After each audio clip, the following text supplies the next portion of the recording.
Live on the internet. Oh my God, we're live on the internet.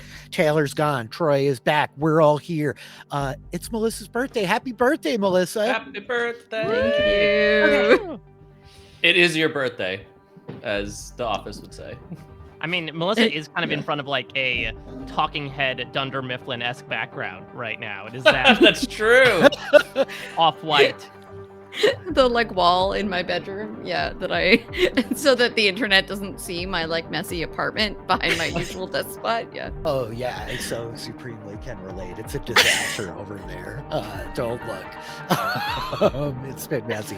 Happy birthday, Melissa. Your friends tried to Thank dress you. up as various Melissas. Gertrude Melissa, Dr. Melissa, Baking Melissa. Yeah, Ultimate let's introduce Frisbee ourselves. Melissa. Come on. Yeah, we should go around the table, yeah. We should. This I'm was sorry. a very lovely surprise that I got about 10 minutes ago, and I had no idea. It's very sweet. Taylor was the ringmaster of conspiracy for surprise. Taylor, I'm sorry. You are Oh, tonight. I'm Goth Druid Melissa. I have the flannel, I have the eyeliner, I have the messy hat, and my hair that is hiding underneath it because I'm blonde and not a brunette like Melissa is.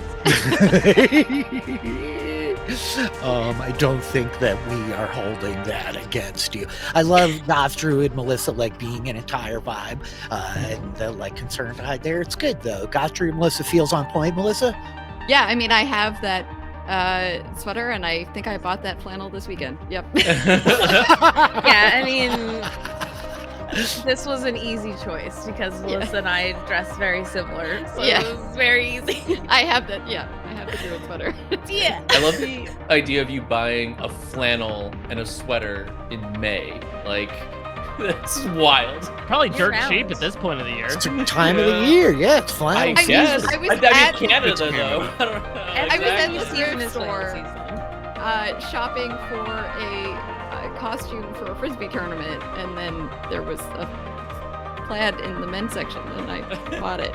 And then the buttons are on the wrong side, so that threw me off a little bit, but I fixed it. Yeah, men's shirts button backwards than women's shirts because women had, ladies to help them do up.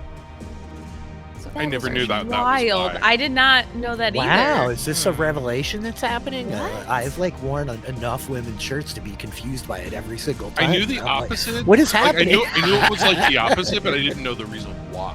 Oh, I didn't know Interesting. Yeah. Well, That's it's like I'm fascinating. 90% sure I didn't just make that up.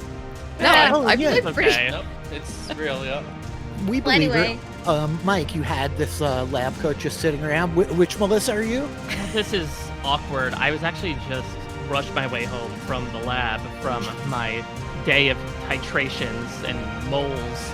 And Did you Google words? Did you Google words before no, this? oh, that's 11th grade chemistry. Just Yeah, I was gonna say they're all when like it came at chemistry it. words, though.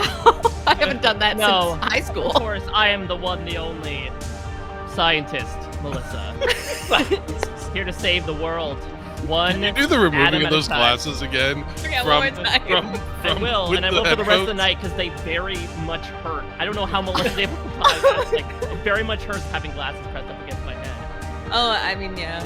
that was highly dramatic. Is that how you take your glasses off, Melissa? Is that how you will take your glasses off going forward? Perhaps the more important question. No, Real smooth. nope, real not- smooth. Smooth Melissa. Not bad. Smooth It's the Melissa. headphones, man. The headphones, no. will, The headphones will get will you. every time. Kevin, fresh off of dinner. Hello. Hello. Hi, mine was pretty easy because fresh off of dinner, I'm baking Melissa. I have an apron on and I've got some flour on my cheeks because I assume that's how everyone bakes. I cook a lot, don't bake, so I just assume this is what it's like. Now, this is not to be confused with Baked by Melissa, right? No, Or baked unless Melissa. Or baked Melissa. or baked Baked Melissa. Melissa. I was gonna say twice baked Melissa would have been a pretty good costume. Would have been aspirational. Do you throw flour all over the place when you bake, Melissa? Is it like Oh, it gets everywhere. Yeah. yeah, it absolutely does. It's a real like beard issue. That- Troy, Wow, speaking of beard issues. So as evidenced by my new wall decoration here, I am Woody, aka Ultimate Melissa. And we have a special guest appearance. my companion Waffle. Yes. Oh my God, it's a waffle fry. Somebody go to Arby's? What's I happening? mean, too soon, but fried waffle fry. Ooh. Oh no! Don't foreshadow what's gonna happen to him. Oh my God. Not tonight. Not tonight. Oh man. But yeah. Troy, the thing you might not realize is that hanging frisbees on the wall as decoration is like classic frisbee player vibe. The amount of people I know who decorate with frisbees. But like, is it like picking a hat? Like, oh, I suppose the summer will be good tonight, or is it just commemorative? Yeah, it's more commemorative. You get it at like every tournament you go to, and then you end up with way too many. So you have like one that you actually take with you places, and all the rest of them end up on the wall. This so is the fun. problem with having a creative mind, but also like bad executive function is like I ran out to the garage to like get the frisbees at the last second, and it's only at that moment that I realized, no, I could have made Mickey Mouse ears out of the frisbees. I could have made like a whole headband. Like it would have been an amazing moment, and maybe shaped them into moose antlers or something for a little Canada flavor. But alas, we're gonna do the classic hang it on. Now I am doing the unlucky hang it upside down. Is it unlucky to hang it upside down? Well, in Kentucky, if you hang a horseshoe up on the wall, you always have to make sure that the tips are pointed up, or else the luck drains out. Yeah, you can't let the luck drain out. I was gonna say, a frisbee is a circle. Yeah, there is no. Look, the Palmetto State here, South Carolina, there's a way to. I don't know. Okay, whatever. I'm not the focus here. Happy birthday, Melissa. Very low effort, and I'm just a casual, comfortable cat, Melissa. That's it. I'm sorry. But yeah, happy birthday, Melissa. Happy birthday, Melissa. Yeah. This is very special. Thank you. I really appreciate it. I give Taylor the credit for the inspiration of the rest of the team, the credit for the excellent costumes. You guys killed it. Can you give Taylor inspiration for the day? And also Melissa because it's her birthday? I was going to just give it to Melissa. Taylor, Give it to Melissa. Yeah. I mean, I already Taylor's just have going to use it to purposely fail another check. Yeah, exactly. She doesn't need inspiration. Yeah, She's I feel like I got rolls don't to deserve fail. it after the things that I've done in the past. just few a sessions. series. Working out real well, rolls that to decision. So I'm you have having it a on good your sheet. time. You should keep it on your sheet. You have DM inspiration, Melissa. You can give it to like any of the rest of your players at any point that you want. Ooh, okay. Happy birthday. Yeah. Thank you. I'm sure it'll be relevant at some point. What do you have in you're having sushi? Oh yeah. Yeah, food. I ordered sushi, and I might walk over for ice cream when this is all done. And that's, Aww. extent of my birthday. Incredible. Well, I was gonna say, do you have like a larger weekend celebration? No, my mom arrives on Sunday, so Well, that's great. I don't know. I requested this. I like made a point of. I'm like, can we please do D&D on the night? Aw, yeah. This is the party. We can. Yeah. Very interestingly, it's like basically our 2-year anniversary too, mostly just about within Yeah. like a week, I think. I'm pretty sure that like our first show might have been on a May the 4th, if I'm vaguely remembering. It does make that. sense, Oh, yeah. I I remember that, could yeah. tell you what it is. Well, okay. That's a delightful song. Yeah, Yeah, I I sang that. just thought you were breaking out into a full song, and I was like, what song is this? This is How's like It that was dramatic indeed tone? May Rent the 2. 4th. Was Mortgage. indeed. It was May the 4th, 21. right? May the 4th. Yeah, so happy 2-year anniversary in space. Wow, It's so much really- celebration. Yeah, it's a good time by all. Yes. I am told by the internet that the traditional second anniversary gift is cotton. Mm-hmm. So, What? wear some clothes. Well, so I know year 1 is paper. Yep. And then, it's I guess cotton, and then Mhm. 5 is like silver or something. No, Like- silver's like 25. Oh, okay. Why do I feel like talking Mike, about why do I here? feel like Track Mike record has for this me. on lock? I mean, as Anniversaries. someone who's coming up on 8 years of marriage, yeah, I am that basic bitch that has stuck to like the material and then spurned off from there. Cotton, for example, I got a custom ordered pillow that contained the lyrics to our song at our wedding dance. Aw. That's as a so gift. Oh, wow. That's how you do it. The romance Is is gift giving nice. your love language? No, but Angela's is, so it makes it a very Oh. tough Wow. bar to reach. That is very sweet. People should take notes. Yeah. That's Well, wild. just make note. 3-year anniversary is leather, so whatever you might have in your closet. What about We don't even God. know what Mike did for that one. What's 4? Oh, 4? I'm so Yeah. glad you asked. Flowers. Mm-hmm. Oh. 5 is wood. Wood. I knew that. I Perfect. think, Wait, 6 okay, is wait. Can we pause here because I've never heard of this in my entire existence. You've never heard of this? Wait, what? Oh, wow. No. Yeah. Look Like, how what much are you're you guys learning today. talking about? All right, We here we got the go. whole You ready? button thing We're gonna down, make a the rap about it. anniversaries. On your A rap? first anniversary, you give your partner paper. Then the next year, you give some fiber. Really? That's not. It's cotton. I don't know. Whatever. On your 3rd anniversary. I don't- I'm not letting my mom. I don't think you know how to rap. I don't. is where Clearly I'm- not. Clearly, I wasn't trying to. Yeah. I wasn't really trying to. Look, if you need me to make up rhymes on the spot, I will do it. You Mhm. just, Yes. don't make me rhyme leather with things because let me tell you, that's limited. It's leather and pleather. Yes. Right. Pretty limited. Feather? Right. Heather? Weather, feather. Put it in like, your there's characters so like a many feather. things. There's a lot. There's so many Boy. things that rhyme with leather. Reginald Bard multi-class? Is that If is you that- want, is that what I heard? yeah, Is that- look, Honestly, if you Reggie would want make a your great relationship to have all sorts of powers on your 4th anniversary, give your partner flowers. These are suggestions and they are so good. On your 5th anniversary, give them something wood. No, I'm not talking about you're getting having better, I no guess. sex. All right, it's getting better. What? Wait. 12 days of Christmas. I'm gonna die, dude. You know, I just I'm already halfway into Taskmaster season 3. Look at this one. I've been loving it. Was that an anniversary gift? Is this why? No. Yeah, You're flowers. just No, pulling out it a random wasn't. flower. This my Flower. money tree was though. Oh my god, you are in full Oh, druid gosh. mode, aren't you? With all the Mhm. plants Yeah. around you. I didn't Oh, realize. Wow. I'm in full druid mode 24/7. Yeah. Just the What are way. we talking about here? Um, But no, yeah, my aunt was she had a stall at the flea market that I went to this weekend, and she gave me this oxalis. It's so cute. Aw. If that was They my love apartment, them. all those flowers would be dead within like a week. I was gonna say, Taylor, I have a confession to make. I bought a bunch of Yes. fake plants recently because I That's wanted okay. the look of plants without, Mhm. but I wanted them in my bedroom, which gets 0 natural light and would be Mm. a terrible spot for actual plants. Oh no, I get that though. I've definitely been tempted because there's just something about the green that you need, and Yeah. sometimes like the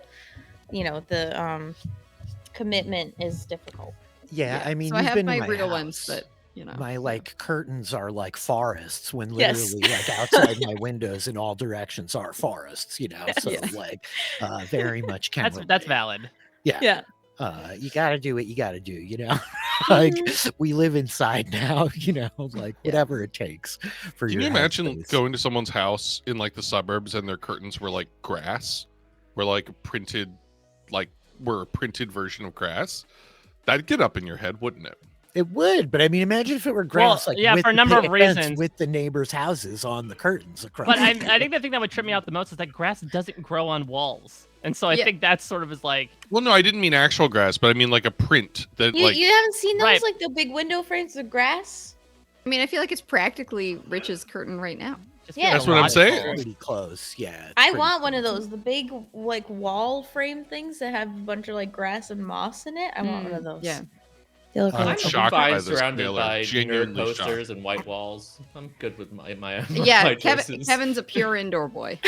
We know this. Mhm. Yeah, Yep. no, there's nothing wrong with No, the windows are right here for a reason. Yeah. No. I look down. I would just like. There's been many times where I'm just like, the F did this leaf get in here, and just open the door and throw it out. Like, it's something like Gus clearly dragged in when he was like walking, and I was just like, the hell is this? And just whoop, gone. Oh Why my is God. there outside in my inside? Yeah, exactly. An outside should not be inside. That's too That's contradictory. fantastic. That is how I feel about critters. I don't want critters coming into my place, so I don't go into their place. That's valid. I just redid all my window screens because of the critter issue, Troy. But definitely last summer, there was a night where I was sitting here at like 11 o'clock. I've probably like talked about it on the stream, and a bat came like flying into my living room. And I was like, oh, that's a giant one. Oh my God, it's a bat. the bat. And then I totally lost him in my house. By the time like I got up, got the lights on and opened the door, no idea, man. I don't I'd be know. moving. That's it for Me me. too. I'm out. No. Your house You back. have to become one with the bats. You must embrace what you're most fearful of love, right? I mean, yeah. Well, I you be leaned friends into with it. them. They just like a Yeah, little friends fruit. are lovely, but I They think just my like little cats would lose their tiny minds. Yeah. Oh yeah, Omar went nuts, but he lost God. track of it too. It like circled the wall. We both like lost it by the time I had the lights on. I didn't know. Now I'm running through the house like throwing all my doors open at 1 o'clock in the morning, and my boxer shorts like a madman. The cats are racing around in circles, and I just can't find this bat to save my life. I'm like digging the closets out. I have no idea. So is it still living in your home? Yeah, but say a bat just flies behind him. Don't you just get on Like top of a perched up building and Speaking like of critters, flash a I'm like- floodlight with a special symbol? And then More the than Dad's house than it is yours at this point. I will say I had a hilarious moment at the farm this weekend. We were gathering. It's my little brother's 10th birthday this week. Oh wow, what a week for birthdays. I know. But he don't laugh at me. Don't Nope. laugh at me. No, I'm laughing at the joke I didn't tell. Go ahead. That's better or worse. I'm just laughing at Troy. So we were standing and there's this like joke, and I don't like it. there's this like vestibule. Tell your vestibule story, Taylor. Go. Yeah. I know the Let's not talk vestibule. about It's a everyone nice. getting horny at the end of summer. It's a nice vestibule. It's a nice vestibule. Thanks, Melissa. I knew where you were going. It's fine. I mean, listen. My guilty. parents' anniversary. My is son's in birthday was September. last I week. get it. Like Do the everyone math. knows. Do the math. I did my wife in August. There. Man, That's I'm it. so That one time. mad I'm There not you go. clipping TikTok clips from this show. So- Is that I know. one? That one. Full bloom. Aren't you the one who runs our TikTok? account? Yeah, not too Yeah, late. but Not I'm too just late. not We can doing. still You do know, it. I guess that is the thing. We could suddenly become popular if I actually clip these into TikTok, right? Mhm. Maybe. People get Well, into that. But If you I know had what would any really idea how help to us? do that, I would do it. What would really help increase our viewership of this incredible television show / stream is Taylor's vestibule story, which I'm deeply invested in. We really. Oh, yeah, it was. Are your you? first 10-year This is gonna be birthday. real worth it after making me wait to Right. tell the story. about So this. mean. So worth it. It's gonna be so worth it. Gosh, You're gonna be so happy. ultimate Melissa is just so mean. I mean, yeah. Anyways, On Tuesdays we wear black. No. we're celebrating my little brother's birthday, and this freaking bug comes walking across the floor towards the greenhouse doors. And I opened the door for the bug that was crawling across the floor. It went right into the greenhouse, like thanked me on his way out, and I shut the door behind him, and he just continued on walking right into the greenhouse. Nice. And it was absolutely hysterical. That's the vestibule story that I had to wait like 5 minutes to tell. And it's What- not worth it. What kind of bug was it? It was like a centipede What language did wow. it speak? Sempedian, insect. obviously. Tipped his little hat as he walked in. Yeah. Yeah. With all of his hands one by one. How many It was kids just do really you funny have? because my whole family is like in this area, and I was standing by the greenhouse doors, and I just opened the door when like looking down at the ground, and everybody was like, "What are you doing?" And I was like, "There's a bug, and he's leaving." I'm opening the door for him. But yeah, that was the story. It was worth it. A story I'm of really true glad. compassion and generosity, Taylor. A story of mercy for a potential enemy in your agricultural environment. A story of you really separating yourself from your predecessors and your Also a ancestors. story of letting critters inside, which is Yeah, not my yeah, favorite kind of it's stuff. sweet. Letting Like- him It's like out a go greenhouse, though.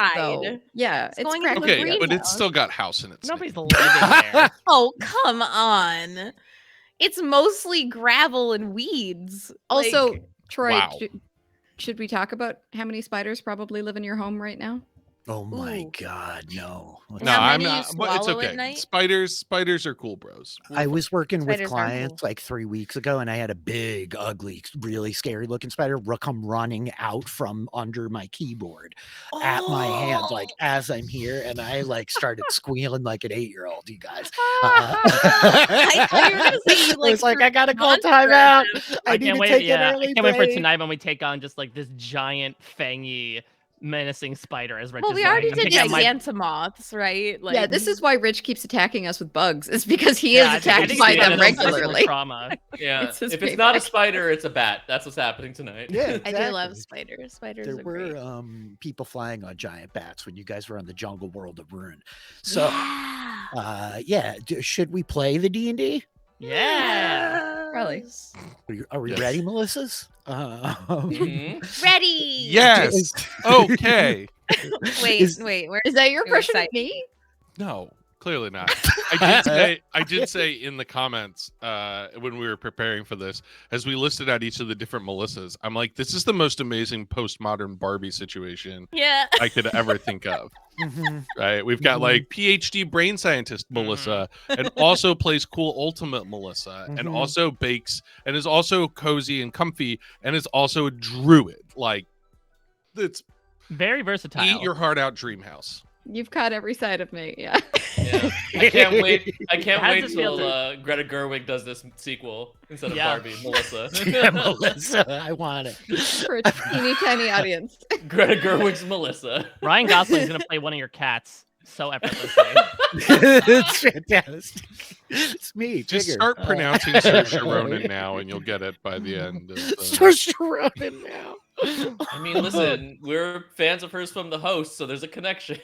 Oh my gosh, Yep, the host. That was so long ago, you guys. That was Taylor's first PSR podcast. That was my first podcast. Yeah. Holy dang. moly. What a time Well, to be alive. I am that? ready to play D&D though. So D&D. That is why we get It's together on fun. Tuesday nights. Also, And for because the we like each holidays. other too. I don't know if there's Mm. any like bookkeeping, Wait, housekeeping stuff. that we Really? need to Nothing go has been over. evident of that, Taylor. I don't know. Yeah, really. It's not clear. no Um, greenhouse keeping, no.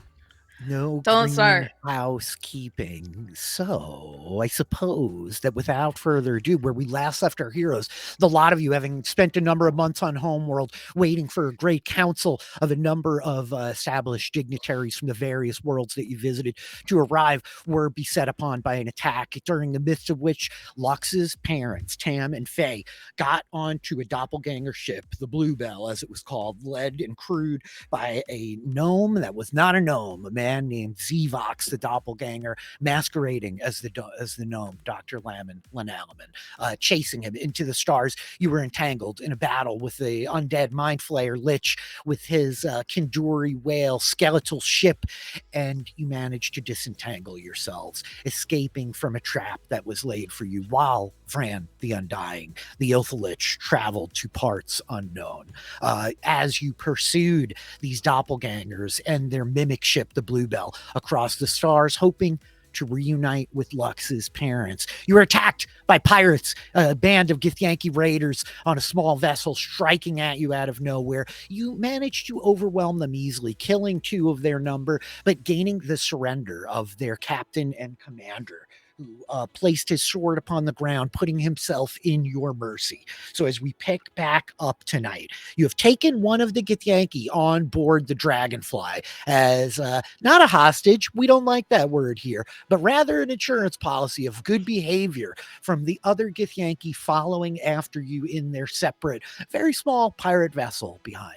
And I believe, unless I am mistaken, that the camera takes in the sight of the Dragonfly after some days streaking across the starry void of space, making for the planet of Eston's Rest, where you know that the Bluebell is en route.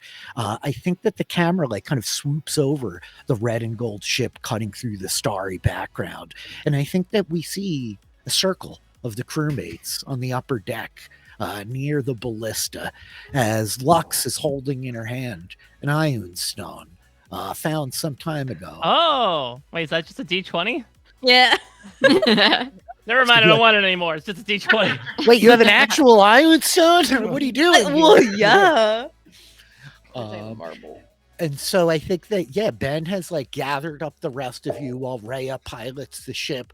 Lux, notably, like eyes bloodshot, worn out, has not slept well over the days that have passed. The Githyanki passenger traveling with you, working in the kitchen diligently, as old Ben has taught him how to fillet the space shark steaks very thin. And he is deeply excited about his potential new career as a cook or maybe even a baker. And so while he's working in the kitchen preparing dinner, the group of you on the upper decks watch as Lux has got this iron stone out.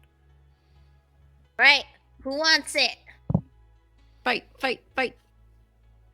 And I think what you would see is that the reason why the crew of the Dragonfly has formed a circle is because standing at either side, trying their best to like slap themselves to like spark inspiration into their own muscles are A.D.A.M and Nira, who have contested for the strength increasing Iron Stone. Table talk, Kevin and I have determined, I believe last time we talked about this, that we have the exact same strength score. So I think why not just fight over it? And so I think the only way to solve things in space sometimes is to have a good old-fashioned wrestling match aboard the Dragonfly to pass the time on the way to a much more charitable occasion. Are you ready to rumble? I should know that off screen, Reggie, the professor, is deeply opposed to this means of deciding, making decisions, but has acquiesced to the preferences of the combatants. I think the changelings are big fans. Yeah, 100%. Nira's doing some stretching and says to A.D.A.M, you know, technically, as your leader, I could probably order you to I'm just sorry, what? stand down here. I'm sorry, what? Oh yeah, I'm the leader of A.D.A.M especially. Look at them. Look at them. They are the captain now. Oh, no, I'm the captain. I thought you were the that doesn't pilot. seem I right. thought we've established that. Well, Reggie said I was the captain.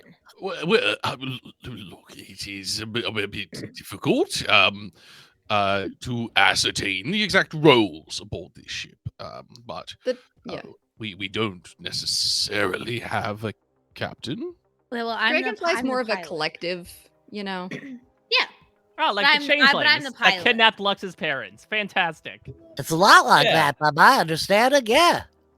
Yeah, we do Well, even do some kidnapping, so, you know.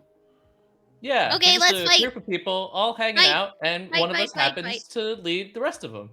Fight, A.D.A.M fight. is trying to mimic Nira's stretches, even though it doesn't do him a lick of good because he's metallic, but he is trying to just, like heave his metallic joints in place as much as he can.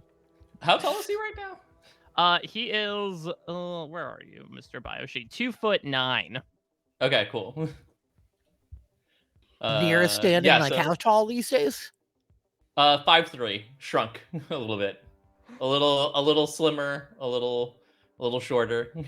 He's the same Hux as light. Wow, that's what the sentence I was just about to say. Oh boy. Light. You're the same height as Lux. I In think eye to eye in certain ways, but not others. Doc has like infused an item to make like it's got some like pump up, like think the Space Jam theme type music going. Everybody in it, you know the song. Yeah. And then like air horn noises, like, I get that. like very, yeah. The hype is real. Okay, so what are the rules of this thing? Fight to the death. I mean, to the But not the death. to the Yes, to the Yielding. death. I think you hear from like behind Lux. Wow, To the Lux. death. You certainly have changed in so many ways.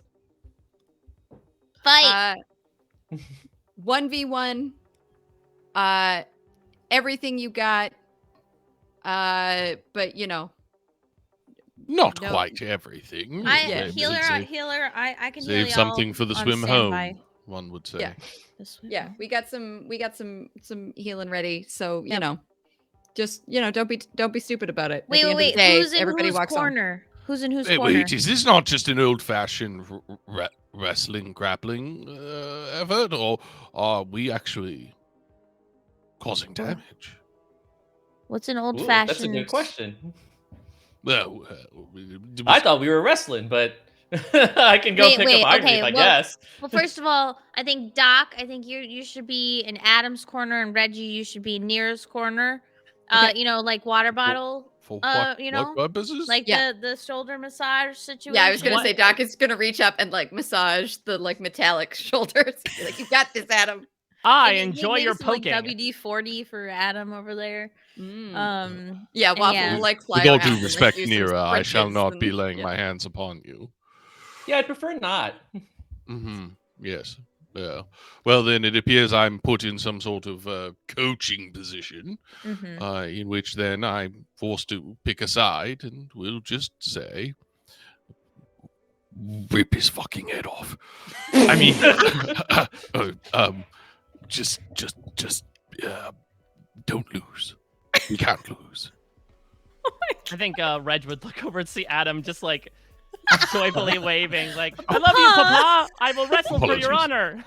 honor! Competitive and combat sports do not pull out the best in the Giff-Q. I definitely get it. This will be a lot of fun, though. I'll try not to rip his head off. And then we'll pat him on the arm. Yeah, please don't. I mean, it gets overlooked a lot, but I'm a small guy, and it's really hard for me to mop up all the blood on this deck sometimes, so. Oh, jeez. Suggestion, 3 rounds. Sure. You know, best of 3. Is Grapple it up. like athletics Yeah, competition? I Is guess that it what would we're be, doing? yeah, it's athletics versus strength checks or strength saving throws. I don't know They'd how be this. both like athletics checks. I think you guys would be making like opposed athletics checks Yeah. against Okay. one another. High roll wins, I think, unless that's too boring. Yeah. Yeah, Yeah. I think we could flavor it a little bit. Yeah, we'll Yeah. start with the first round here, see how it goes, and then go to our corners. Okay. Fighters ready. I think Ben's got the hand axe that Lux gave him over the railing of the ship. 3, 2, 1. Fight! Dig, dig, dig! Is he just saying it, or is he actually? No, doing he it? is saying it while he like hits the railing, and it's not quite loud. Dig, dig, dig! All right. All I'm right, gonna hit it. all right, let's do it. I'm gonna hit it. Oof, low. Oh, I should do one more thing. And Adam will invoke his giant's might to give himself advantage on strength checks.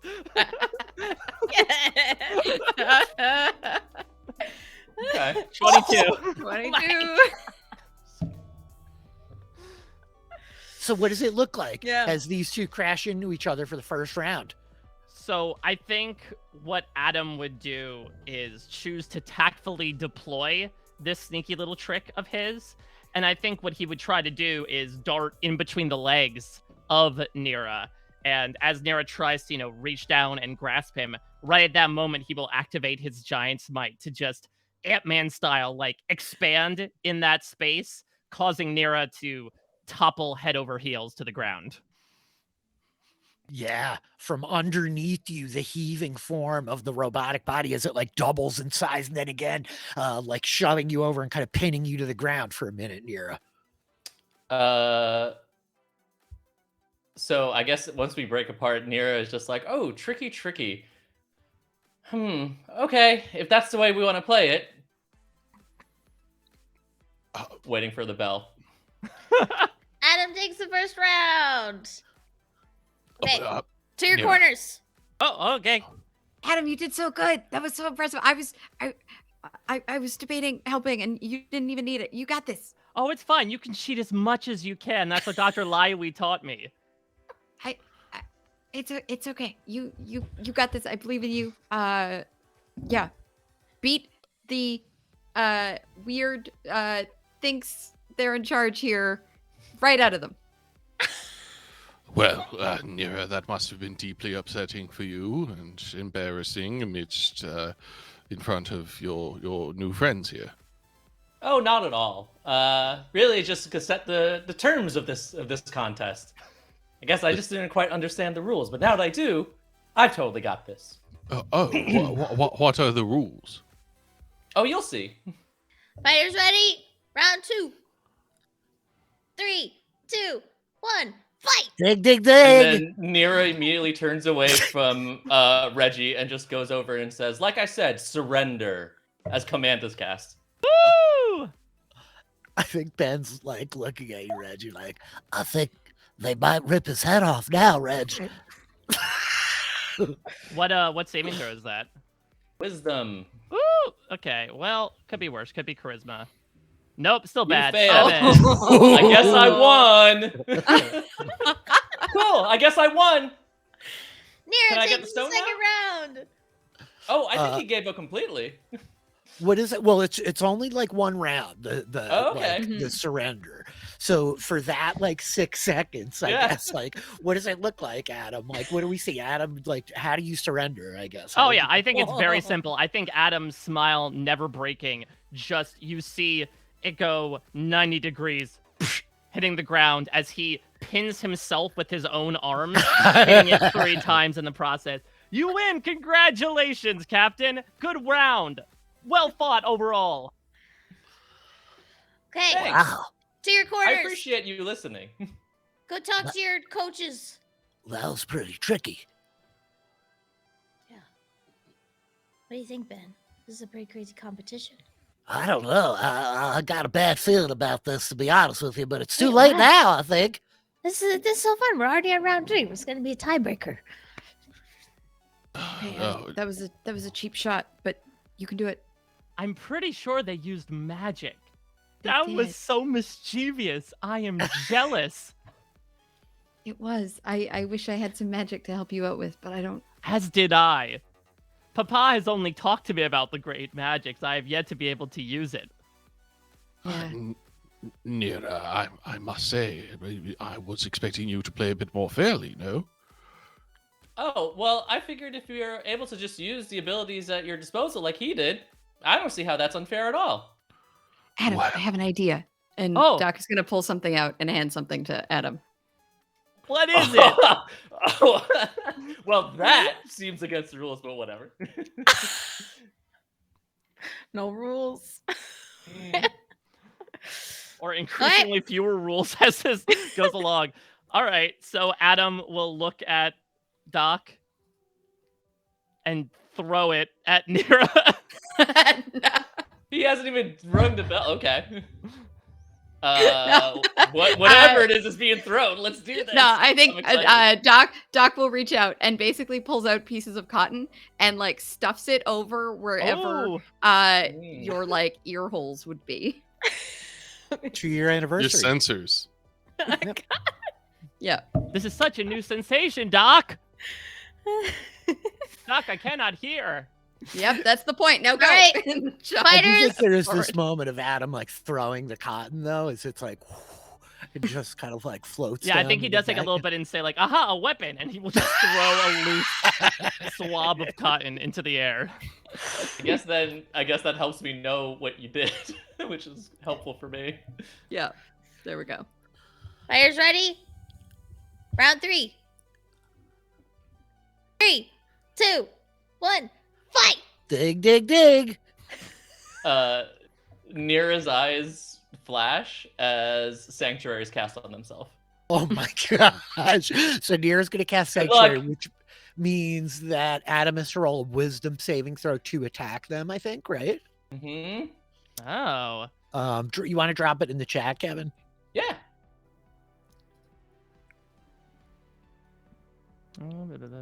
Wisdom saving throw on a failed save. The creature must use. Oh, okay.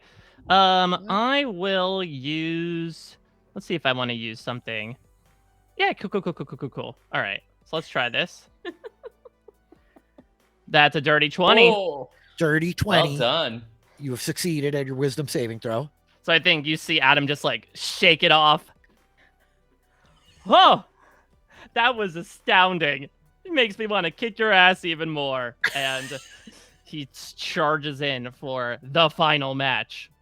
So I think that we see like the cotton falling out of the sides of like Adam's like robotic head as he like lunges forward, and let's do a last set of opposed Yep. athletics checks. Fair roll, I guess. Here we go. Yeah. There we go. Ooh! Oh. This will be tough. I don't think this is happening for Adam, but let's see. I got an advantage.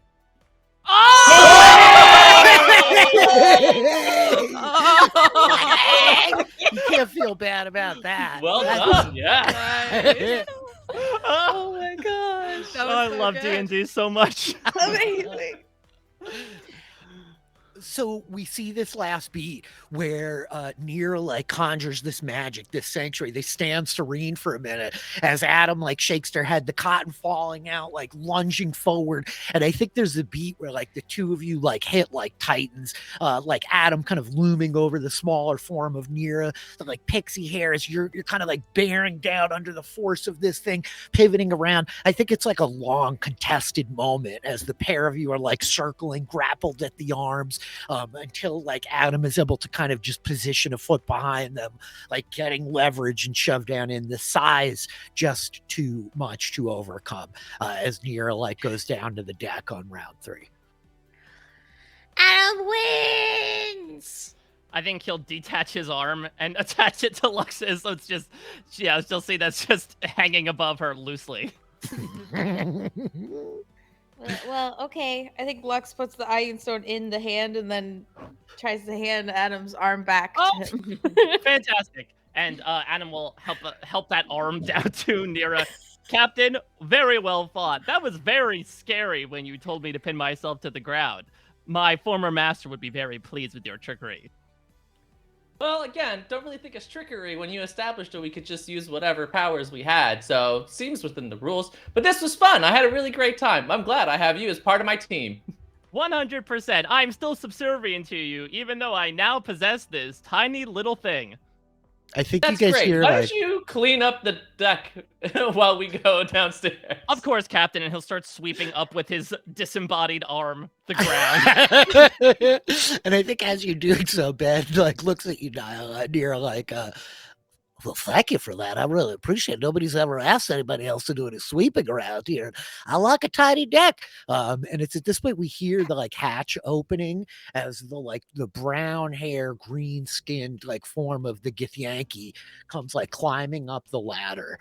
This kind of like hostage, not really, that you guys have been keeping, while the second ship Visitor. trails behind you in the Visitor. distance. Yeah, guest, honored guest. People with jobs. Exactly. And I think as he comes up, he's got this big, huge, like wooden platter, and he's like sees everything as it's kind of playing out. Like, in the arts, blood sport, all is fair. Any deception in part of glorious victory through combat is reasonable.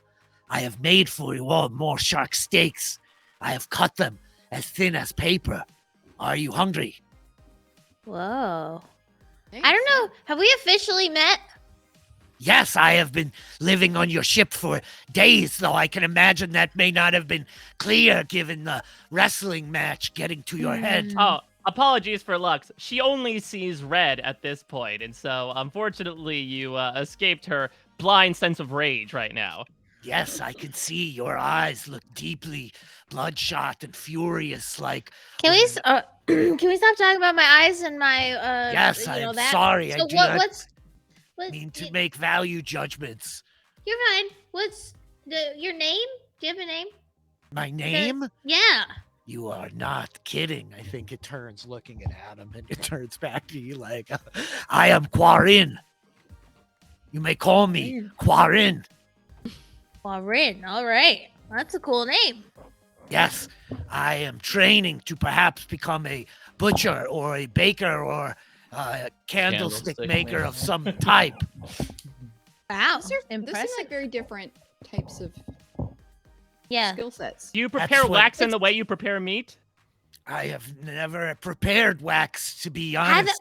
Metal man. Have you seen the people we used to have like merchants at the spaceport that would carve these big things of wax? They would dip a bunch of times and it looked really crazy and cool with a big knife. So that tracks.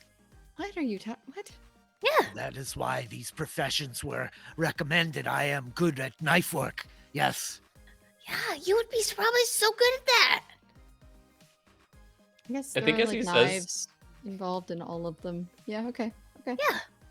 as he's mentioning he's pretty good at knife work, Nira actually pops up from below deck with a piece of the shark, and it's just like, he wasn't kidding. Look how thin it is, as they had snuck away at the moment of hearing food. If I may inquire, Quarren, what is the purpose of slicing such a thin portion? From the experiences I've had with humanoids, they're quite gluttonous and would not want to consume such a thin slice of meat. Well, I could explain that to you, Adam. You see, I was trying to convey to our new associate here that actually thinly sliced fish of this caliber, back on Cerelia, where I come from, we eat a lot of fish. And so you have to learn how to prepare it in different and dynamic ways. And when you cut it this thin, slice like paper, you can just sprinkle a little bit of salt on it like so. And I think that you see Ben has got like a little salt purse that he takes out of his vest. And then he says, then you can just like so. And he rolls up this thin slice of fish and then you can eat it raw. And like he eats this like thinly sliced piece of space shark, like a fruit roll up. Wow, old Ben, you and your magical powder seems to be committing so many culinary wonders. I'll That's try. great, man. This further away we get from Cerelia, the sweeter the salt taste. I don't mean literally sweet. It's a metaphor. It's a figure of speech, you know. Okay. All right, well, dinner. That was fun. Way to not rip your friend's head off there, Nira. Good try. Just hear from back below deck. Yeah, no problem. I think he slaps Quarren on the back like, come on, I'm going to show you what we do with pancakes one more time. Maybe we'll burn them this time. The pair of them like begin to make their way back in. And I think that, yeah, a lot of you like surging along as you are through space, you could see in the distance,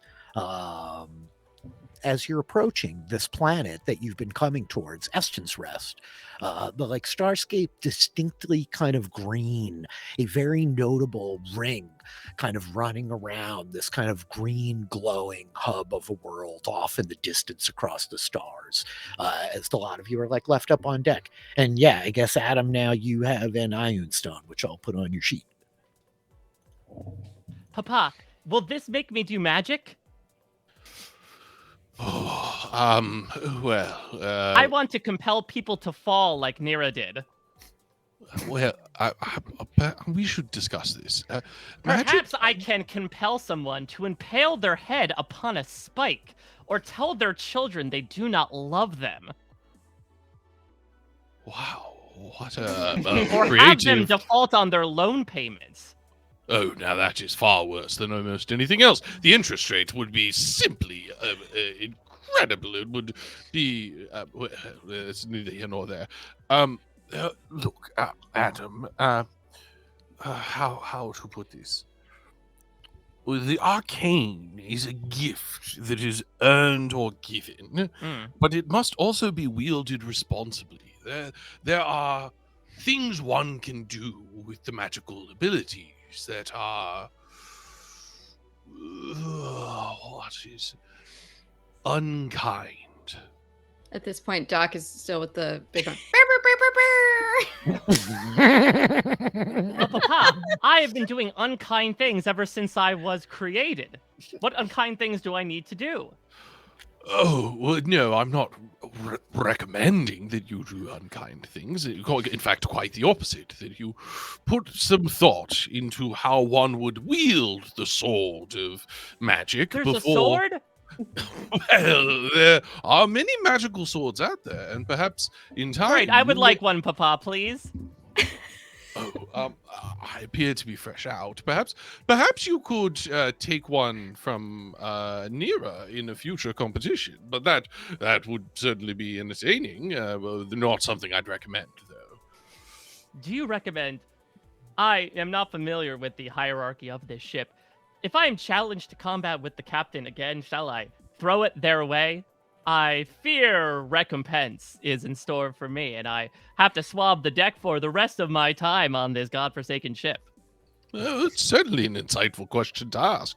I would consider less the possibilities that one would be punished for winning again, but rather what could possibly be gained by giving an opportunity for those around you to look good. And when in doubt, I can compel them to stick their head in the toilet. Yes, you could. I believe that perhaps enchantment smells might be on the latter stages of your learnings. Smells. Enchantment smells. Enchantment smells. Look, Okay. I can't do an accent and improvise at the same time, people. I got Kick my with limit. accent We're and working improvise with what we and got here, rap. I'm working with what I got here. One more, get here. I'm trying to introduce complicated ethics on a 3-year-old robot. By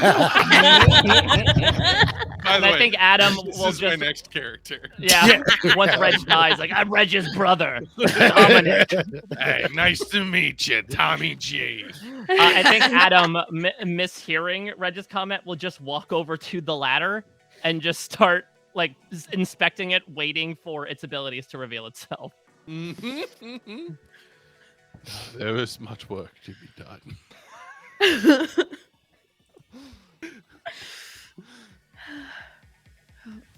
Well, you guys have been traveling for some days since the attack of the pirates. There is this secondary ship following. You had all made the decision to head for Eston's Rest, where you know that the Bluebell is headed with Lux's family, leaving the Githyanki at one of the like kind of main docks at the starport, as it were, in Greenwind, the kind of capital city.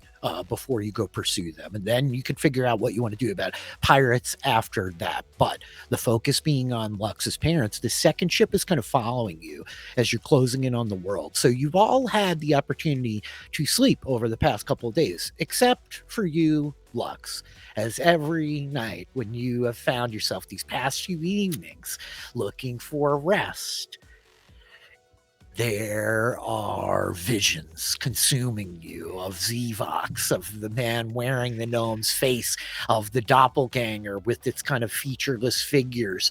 There is this like fixating, burning focus that you must find him and fulfill this oath of vengeance. Lux, can I have you roll a Constitution saving throw, DC 12? Me. 13. That's great. That means that the difficulty of the second Constitution saving throw will not be higher than 12. So let me have you roll one more. I was waiting for that. Brutal. The Oh. second Can I one you use my DM inspiration? sure, yeah. Oh, Reroll. Melissa, don't use it now. Do it. Oh my goodness. Oh, What are she's friends for? You can't tell your best friend so- not to use her inspiration. her birthday? 14. Yeah, there Yeah. we go. Nice. Thanks. So I was tell. gonna say before this, and I think the way that this like narratively makes sense is I was gonna ask if Doc would pick up on what is happening with Lux and if I could roll to see or if I would have any idea. But I think Yeah, Doc let is me have definitely you very make- concerned. Like a flat insight check, because you know that she's like consumed with finding her parents, and there's that element of it. So it's with a 14, I'm gonna say that like you know she's Can like I flash of genius that and make it a Well, 19? can she have advantage because she's my best friend? yeah, I was I want to use What I that love is as the logic character. from every roll For all the of it, rest please. of the time. Yeah. Can I have advantage because he's my papa? She's my best friend. Can I have advantage? What I'll say is that you have some clarity that this is more than like, oh, I need to find my parents. Like there seems to be, you've worked with like infusing magic into a lot of things that did not otherwise have magic in them. And as you're like looking at your friend's face, it's clear that like she is under the effects of like some type of ill enchantment at this point. Yeah, and I think I don't expect it to do anything, but I just think that like before that second night of bed, Doc is going to try to cast Lesser Restoration on Lux and just try to like fortify her against whatever is going on, even if like mechanically there's nothing really there. Yep. Okay, cool. And I think that is like enough for you to like manage to make that second saving throw, Lux. So you're not like suffering any levels of exhaustion, but you have not gotten all your spell slots back yet, and you're still like probably down some hit points. You can burn hit dice if you want. Yeah, I will do that actually. But yeah, I do think as they're coming into Eston's Rest, like after the fight, I think Lux is sort of just like at the railing, just kind of like looking at the planet as like they come in. But yeah. Can you guys all see Kevin? I can't see Kevin in this call anymore, but I see him on the stream. Kevin see Kevin. disappeared. Yeah. I have Kevin. I do. don't have. I don't have. I see him on Oh. the stream, and I see him like. I see him on the stream, but not on the call, same as you. Oh. The face. This Kevin, is can you super say surreal. something? Can we hear you? Yeah, can you hear me? We can't No? hear him. No. I can hear you. Give me Oh, 1 wild. second. I can We're hear. gonna Wait, so refresh weird. this So half of call. us. This is gonna be the greatest game of telephone ever. Half of us can hear Kevin. The other half can't. It's hilarious. All right. I'm gonna Oh. reload this. How did Oh, you manage? wow, Kevin. Don't say that about Mike. That's really. I don't think it's Richard. I think Kevin may have to leave. I saw Kevin drop out. I thought. No, we just saw. I just had Rich drop out. My connection So Rich, definitely yeah, I went saw away Rich drop out, but briefly. earlier, I saw I Kevin. did see Kevin drop out Yeah. earlier. I did too. You dropped out, and then I saw you on the stream, but you didn't come back in the call. So I refreshed the call, and like I've got you back now. We're all. Oh, okay. everyone I don't have see him back Kevin? yet. So what should I do? Can you? I haven't Kevin, seen. you should I leave didn't us see him either. All right, Just I'll be refresh back. this window. Okie dokie. I'll be back. Wait. Wait. How did we get down to 3 of us? What the They heck? all This refreshed. They escalated all just quickly. refreshed all I their just- windows. I just want them to do what I told them to do.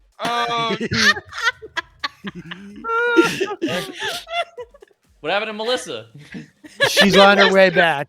She didn't listen to me. Hey, He's back. I'm Yay. Tommy. Yeah, can me, everybody Tommy. hear everybody? Yeah. Yeah. That was weird. That was very weird. weird. Hilarious. It's the universe trying to like separate you, Melissa, from yourself. It's not right. Find Oh, it. that's Too also much Melissa in one room. Yeah, fair enough. That We're would be a breaking the lot. time space continuum. Yeah, they don't know which one to shoot.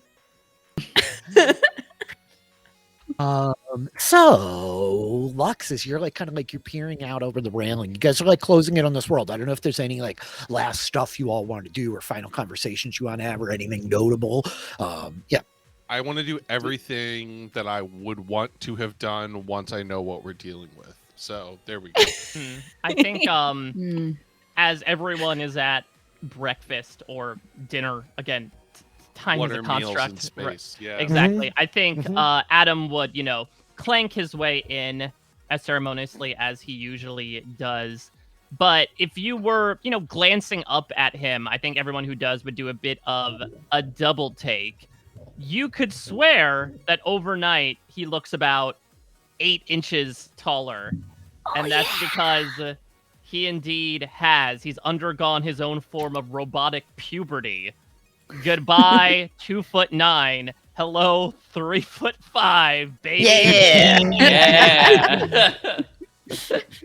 Well, Dude is hulking up. Yeah, that was so quite for, a ceremonious clank. So for those who are following at home, that is great stature upon leveling up, which we all did at the end of 2 sessions ago. I grew 3d4 amount of height just because of the runes of it all.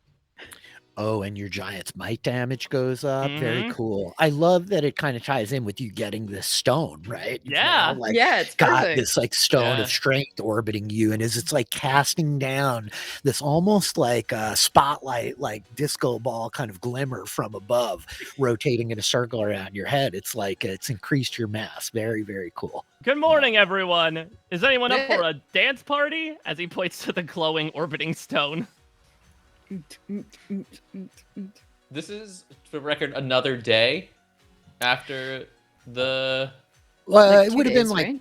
yeah, that night. Yeah, sure. It could be 2 days later. That the fight could have happened like right after the pirates, and this is like a few days. Later. Okay, well, it's more of a question of spell slots than anything else. Yeah, yeah. It could be the next day. You okay. got your spell slots back. Yep. All right. I was gonna say I was thinking about invoking my Indomitable, and I'm like, yeah, if I screw the party out of this one thing because of a wrestling match, I feel both happy and terrible about it. At the It's same okay. time. Hey, don't feel bad, Mike. I was going to counterspell Kevin, so it's all Oh, good. I was like, they won't be mad. They won't be mad if I use When a did third the level spell sunglasses to happen? level Yeah. the playing field. What, are I you not think paying they attention, would have Kayla? been very mad. Oh, of course, No, they would have been because mad. I But was Kevin would have close to- forgiven me. I was debating casting enhanceability on Nira so that you would also have advantage on strength saves, but I was like, that's not the side I'm on. I can't do that. I was waiting for you guys to just make problems so that I didn't. Yeah, like I was gonna have Ben start needling with things, but I was like, nah, you guys will rile this out. Oh, I was ready for some Astromancy Archive Flash of Genius stacking, right? But yeah. We'll save it for the sequel. Hey, Yeah, I've got these really. sunglasses. I put them on. Okay, let's just accept it There and you move on. go. Yeah. So yeah, we like see all of you kind of like eating dinner, the shark steaks of these strange space sharks that kind of like ambushed a lot of you, the void scavers and the night scavers last time. And ultimately, yeah, the like light kind of washing through the windshield and the portals of the side of the Dragonfly is distinctly green. As you close in on Eston's Rest, it's clear that it's a relatively large world compared to others that you've been to, about as big as like a Malpieti Prime, not quite as big as like a Rune, but it's very green from the like stars as you're peering down into it. This ring emerging around it, like big and distinct and quite green. The information that you all would know about it from outside, having like exchanged your knowledge with one another, your years in like space travel, Lux, your the original orb of information that Ivana kind of gave to you all when you left, is that it's a pretty open trade port. It's like the kind of end of the line as far as the trade routes go on this side of the galaxy, but it's still got a lot of major shipping coming kind of in and out on a semi-regular basis. It's a kind of mostly forested world with a relatively like temperate kind of climate.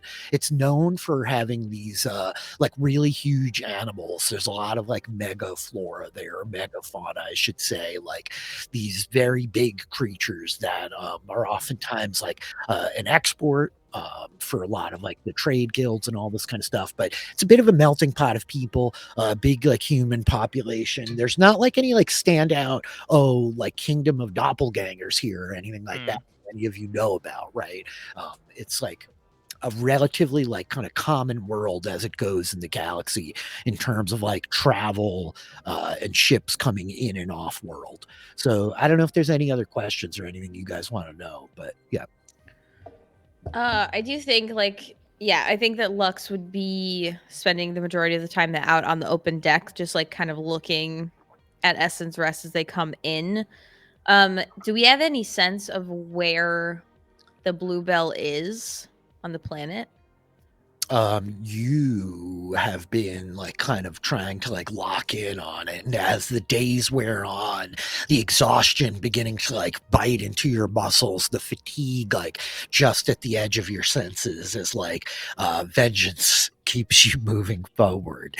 You can like sense that it's like closed in down there. It's hard for you to know exactly where while you're like off world. Like you know, you have confidence that you'll be able to like once you're on the world, like know which direction and kind of like how far at least Zevok specifically is, but you're not really sure where they were going except to this planet.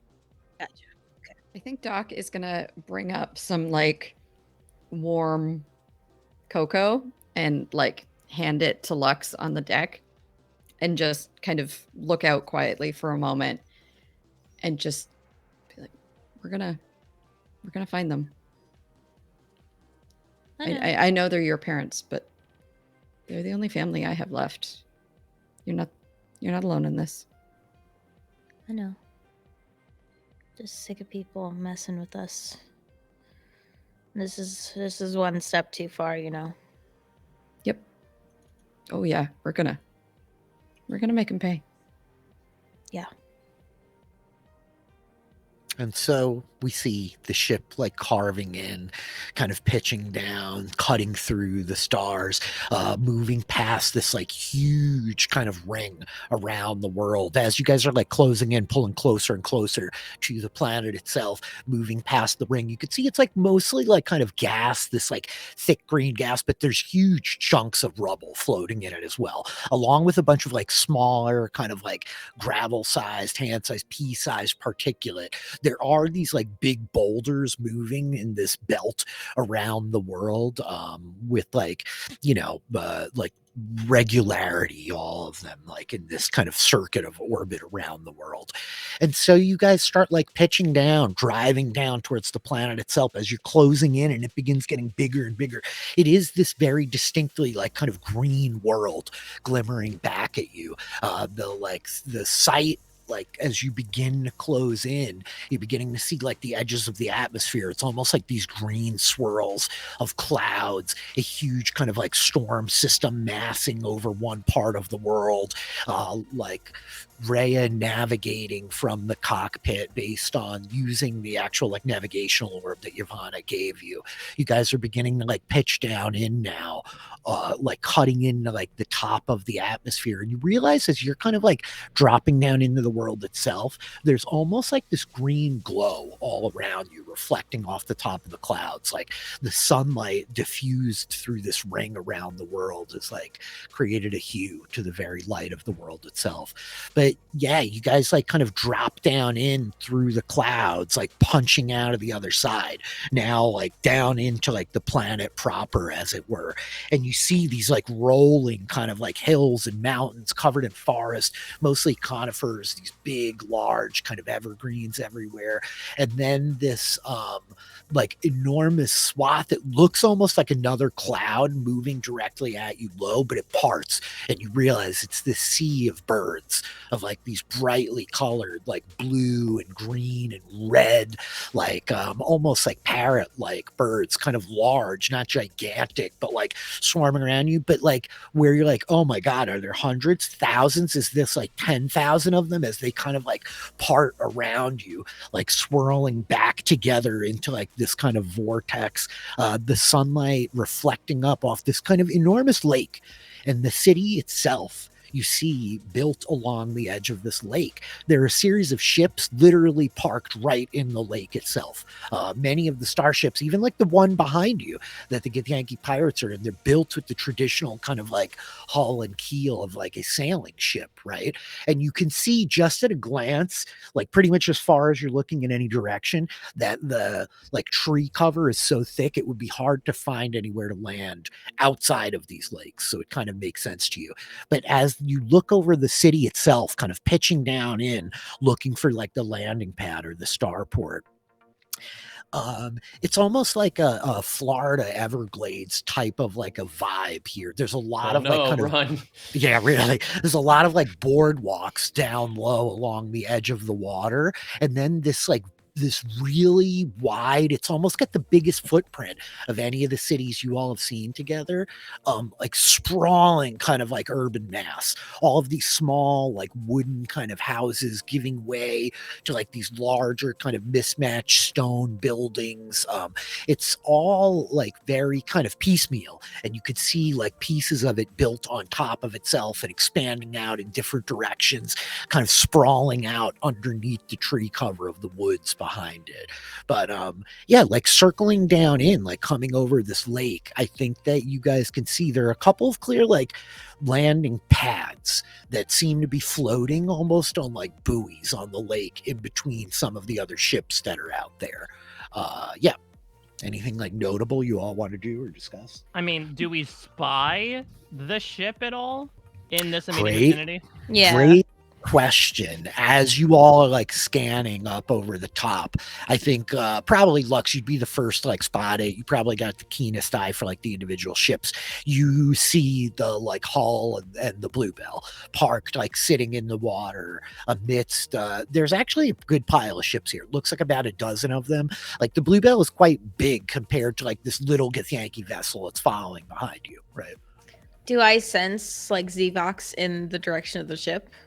You focus, you like close your eyes for a moment, and you are like focusing towards the ship opening, looking towards it, and you realize like he's not there. You have this sense like further off to kind of like the east, into like the woods, into the forest.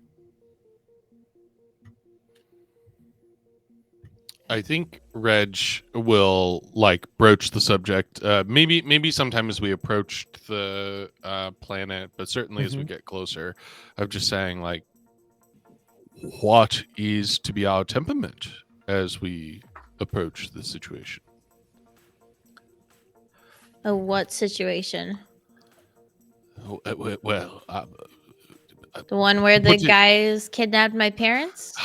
Aggressive is our Yes. temperament. Well, this is Yeah. my concern. My concern is that you are going to come in bows a-blazing, and it is not immediately certain if they are in fact a threat to your parents. Not to It mention, we should- may be proverbially walking into a lion's den here. I may not know how to count much, but there are more than one ship that seems to be around us that could be harboring many dangerous individuals. Or lions. Sorry, Well- my internet went out and I missed everything. I know that we arrived. We spotted the blue bell, and Oh, that, that- what's his face is not on there. But then That's basically That's that's where we're at. basically all. Yeah, Yeah. Well, you didn't yeah, miss I that. don't know I didn't know what the conversation Reg, was. Reg was just asking how we were going in. Oh. I believe the Okay. question was what was the temperament in which to which Aggressive. Lux said aggressive, to which Reg is now negotiating about this. Mm-hmm. It is a negotiation. I mean, is it worth trying to be sneaky about it? I don't think we have to assume they're in danger, right? Like that.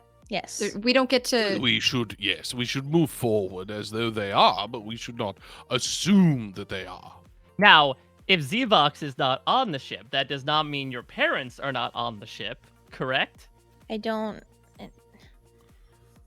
It We need to does- find Zvox and take care of him. We do, Or but I we think could we go should onto make the sure your ship parents are safe first. first. Yes. Look, Lux, if there's a way to recover your parents safely without engaging Zvox, that would certainly be the best outcome. No. That's not good enough for me. I'm with you, Lux. I just think we have to do it first. Okay. I'll help you hunt him down after, but we have to. They have to be the priority here. Don't forget why. I'm not all of saying this they're happened not in the the first priority, place. but I'm just saying I'm not just taking my parents and leaving. Like, I know. I'm with you. okay. I think These Reg landing would, pads look really cool, though. Reg would like to do an insight check at this point, if that's okay. On Lux. Yes, please. Okay. Her hesitance to take the win condition of rescuing her parents is concerning. To him. The wind. The win condition. But I'm sorry, It that's how he thinks of it. I pulled the I love Lux it. roll in my Dragonfly home game, and I have my win condition is to get my parents out safe. No, that's how. Oh, no. She's my best friend. She's my best friend. Where are you in my backstory, Reggie? Oh my god, you don't even know. We'll find out soon. To reveal, yeah, Reggie is Lux's father. Yeah. Oh my god. Turns out Reg was a changeling the whole time. I Can you chose imagine? this form. How many fake children do you have, Reggie? Yeah. Oh goodness, none that I know of. Yeah. Okay. I would say I think with the uh, 6, Reg is likely not able to ascertain anything. Nira's also just, while all this was happening, was chasing those birds for a while, and then was really interested in looking at the seaport and is very fascinated by all of it. And also probably would have been to everyone as they are looking at the weird city and stuff, and just be like, wow, this is all really cool. This place is amazing. We haven't been here before, right? No. Oh, okay, cool. Yeah, this is gonna be great. It is really beautiful. The colors and everything's like kind of green and looks really kind of nice. I've heard that they have a very interesting reverence for the old magics of their druids, are highly respected here. There's a strong representation of some strange astral religion as well. You all remember D back on Homeworld? He was from here originally. Oh, I do not. The simultaneous face that Taylor and I just made. It's what's making me laugh. Because I made a face and I looked and I was like, Taylor's making the exact same face. Well, you would have remembered D, but that's all right, dear. Don't worry. D, He yeah. tried. tried and succeeded to resurrect old Ben's fateful love, only for it to turn quite acrimonious when they were brought back to life. Oh, right. That really traumatic and exciting and heartbreaking, but like fascinating story that you told That's at right. the breakfast table. I also think that the other is it like another you? Is that or is Me? it no Naya? I'm one of a kind. No, I know you are, Ben. Very much so. But no, Nira, do you remember One cannot Naya? be more one of a kind than. It's like one cannot be the most unique. Unique is simply a continue. Yeah. That's a good question. Do you remember Naya? Yeah. No. I mean, you guys keep telling me that I was someone else before, but that all seems really weird and vague to me. I just remember being back home in the forest, and then now I'm on the ship, which seems really exciting. I assume something must have happened that got me here, and then I'm able to gather all of you guys, and we would have formed a crew, and then we've flown out to space, and we're doing all these adventures. That's what I assumed happened. Oh yes, and Back the home. other thing is that Naya owed me 1,000 gold pieces. Well, I Oh, was you're gonna funny, say that Adam. Naya, like D that we were just talking about, Naya, I think was attracted to D in some way, shape, or form. I Who was would attracted be? to a I lot was of attracted to a lot people of just people. to be, yeah, Yes. Yeah. That really including doesn't sound like me. No. yeah. No. Oh, hey, this looks a little bit troubling, you guys. I think Ben points off the front of the ship, and I think that you see suddenly, like from the base of the lake, as the ship is like kind of circling a little bit, like looking where to like land or drop down in, you see suddenly the water begin to like surge up in this cone, almost a vortex, Oh, right? no. Like cyclone rising up off the top of the water, and it like pulls up. You see this kind of tendril of water drop away, like beads of liquid, like kind of spraying and splashing off the sails, the masts, the ships all around. And this figure suddenly you realize is like riding in the midst of this gigantic cyclone of air, and it's like surging up towards the ship from down by the docks as you all were approaching, with the crew of you like standing up on the upper deck where this like fight went on, kind of looking off. You see this like literal lone humanoid kind of figure, not much taller than 5'3", probably, with like dark skin and this kind of like dreadlocks tied back, wearing like these dark leathers. This woman like riding this cyclone of air comes like surging up towards the ship towards you guys. What do you guys want to do? Nira You're waves cool. and says, "Hi." Yeah. Yeah. Adam Hello. unsheathes his hammer. Adam, no. Adam. No. We don't hit people this cool. As you like pull the hammer out, and like this woman's like riding this like cyclone. I think it like rises, like it's like racing along next to the ship, and she like is like turning, looking over you, and she points down towards one of the pads and like calls out like, "That is a strange ship, but all are welcome in Eston's Rest. We're Right meant there. to land on a lake if you couldn't tell. The fourth pad." Okay. Lux will run over to the comms unit and shout down to Reya. Land on that fourth lily pad. And I think the ship begins like surging down, and you watch as like this woman riding the cyclone like kind of begins surging back towards the Githyanki pirate ship, following after the lot of you. And with that, you guys kind of drop down in the feet of the Dragonfly, like kind of like giving a little bit as you land on like this big kind of octagonal pad on these floats, like sitting in the middle of the lake. The surface of the lake, like jostling ever so slightly from where this kind of cyclone was like surging, as it were. You watch the Githyanki ship beginning to like lower itself down, the prow like kind of cutting into the water, this big fiery ring behind it kind of like dimming as it skims across the water a little bit, and you see some of the Githyanki like reaching off the edges with these poles kind of like rowing up towards you. And at this point, this cyclone like surging around in the air above you, it kind of like vanishes for a moment, and you see this woman just kind of like drop her cloak, like surging up around it, hair sort of flying as she splashes like boosh right into the water of the lake, and you see her head kind of pop up a moment later as she comes like swimming over, pulling herself up onto the deck with you. At this same time, you hear like a soft like barking of like and you see this like small like puppy that's like kind of like racing down a catwalk towards one of the docks of where you guys are. Adam And once she- again unsheathes his hammer.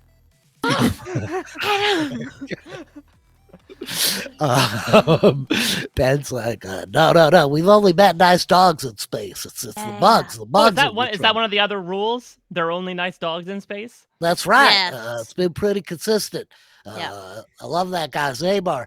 Yeah, Oh, Zabar. whoa, look, there's a hey, hello. And so this woman comes like kind of walking over to you, water dripping off of like this leather gear she's wearing everywhere. She has like this big medallion on, I think.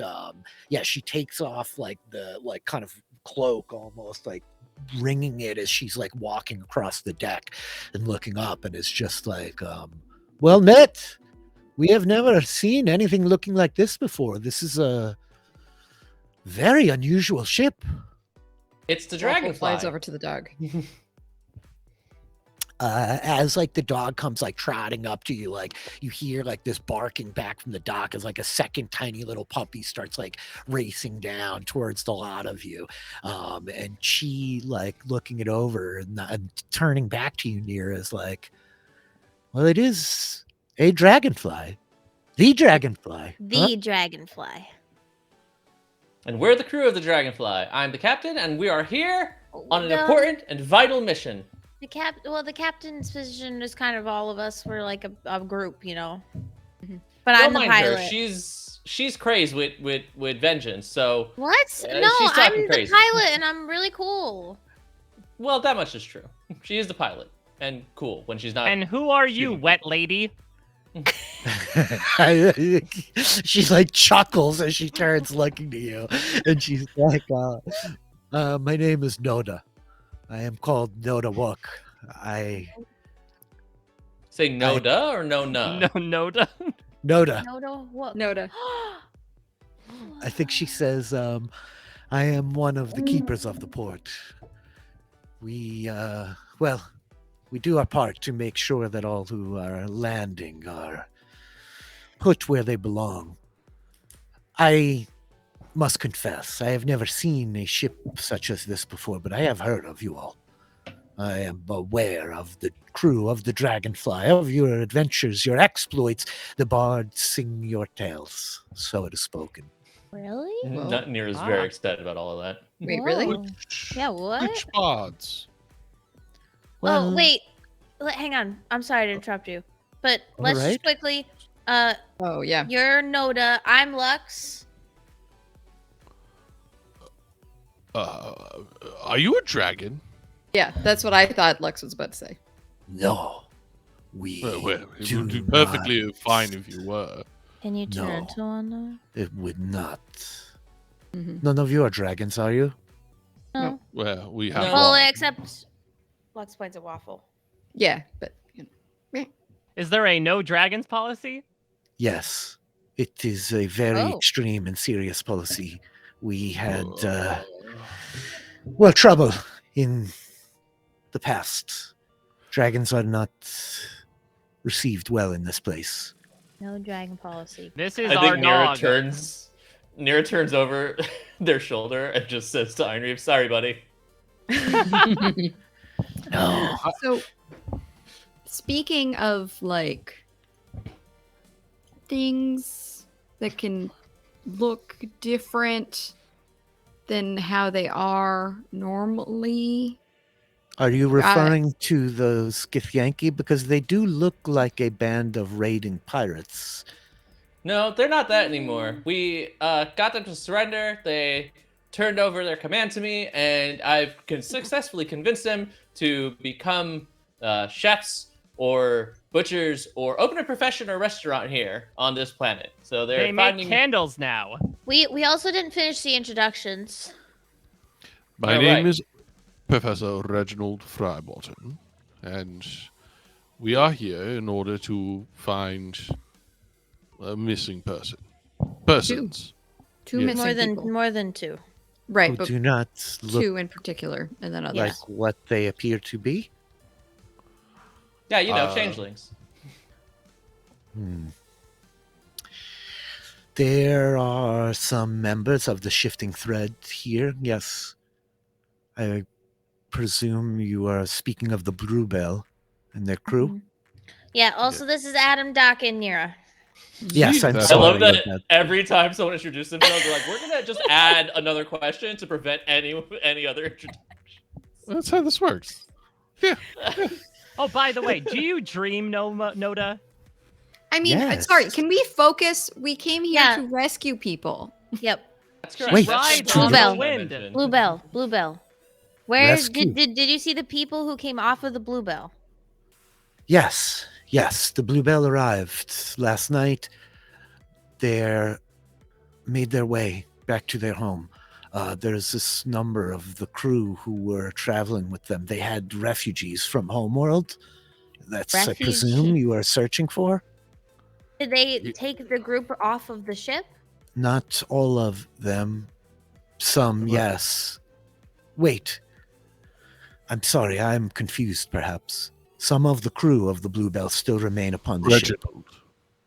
Oh, yes. Frybottom. Someone's... Yes. You are not the doctor, you are professor. I am a doctor of philosophy, which is its own But form. you don't Not use really that right. as a The right kind of title. doctor. No, yeah. It's professor. No. Yes, it is professor. Yes. I apologize. We are wasting an immense amount of time on an introduction. Yeah, We are in desperate need of finding Lux's parents here. We believe there are people upon the Bluebell, and there are other who have left in... What? Don't say it. Don't say what? Never mind. Is there? Yeah. Are we allowed to What? swear? Yes. Oh, Just no dragons. oh. No. Oh. Are there other things that we should be aware of on this planet that are verboten?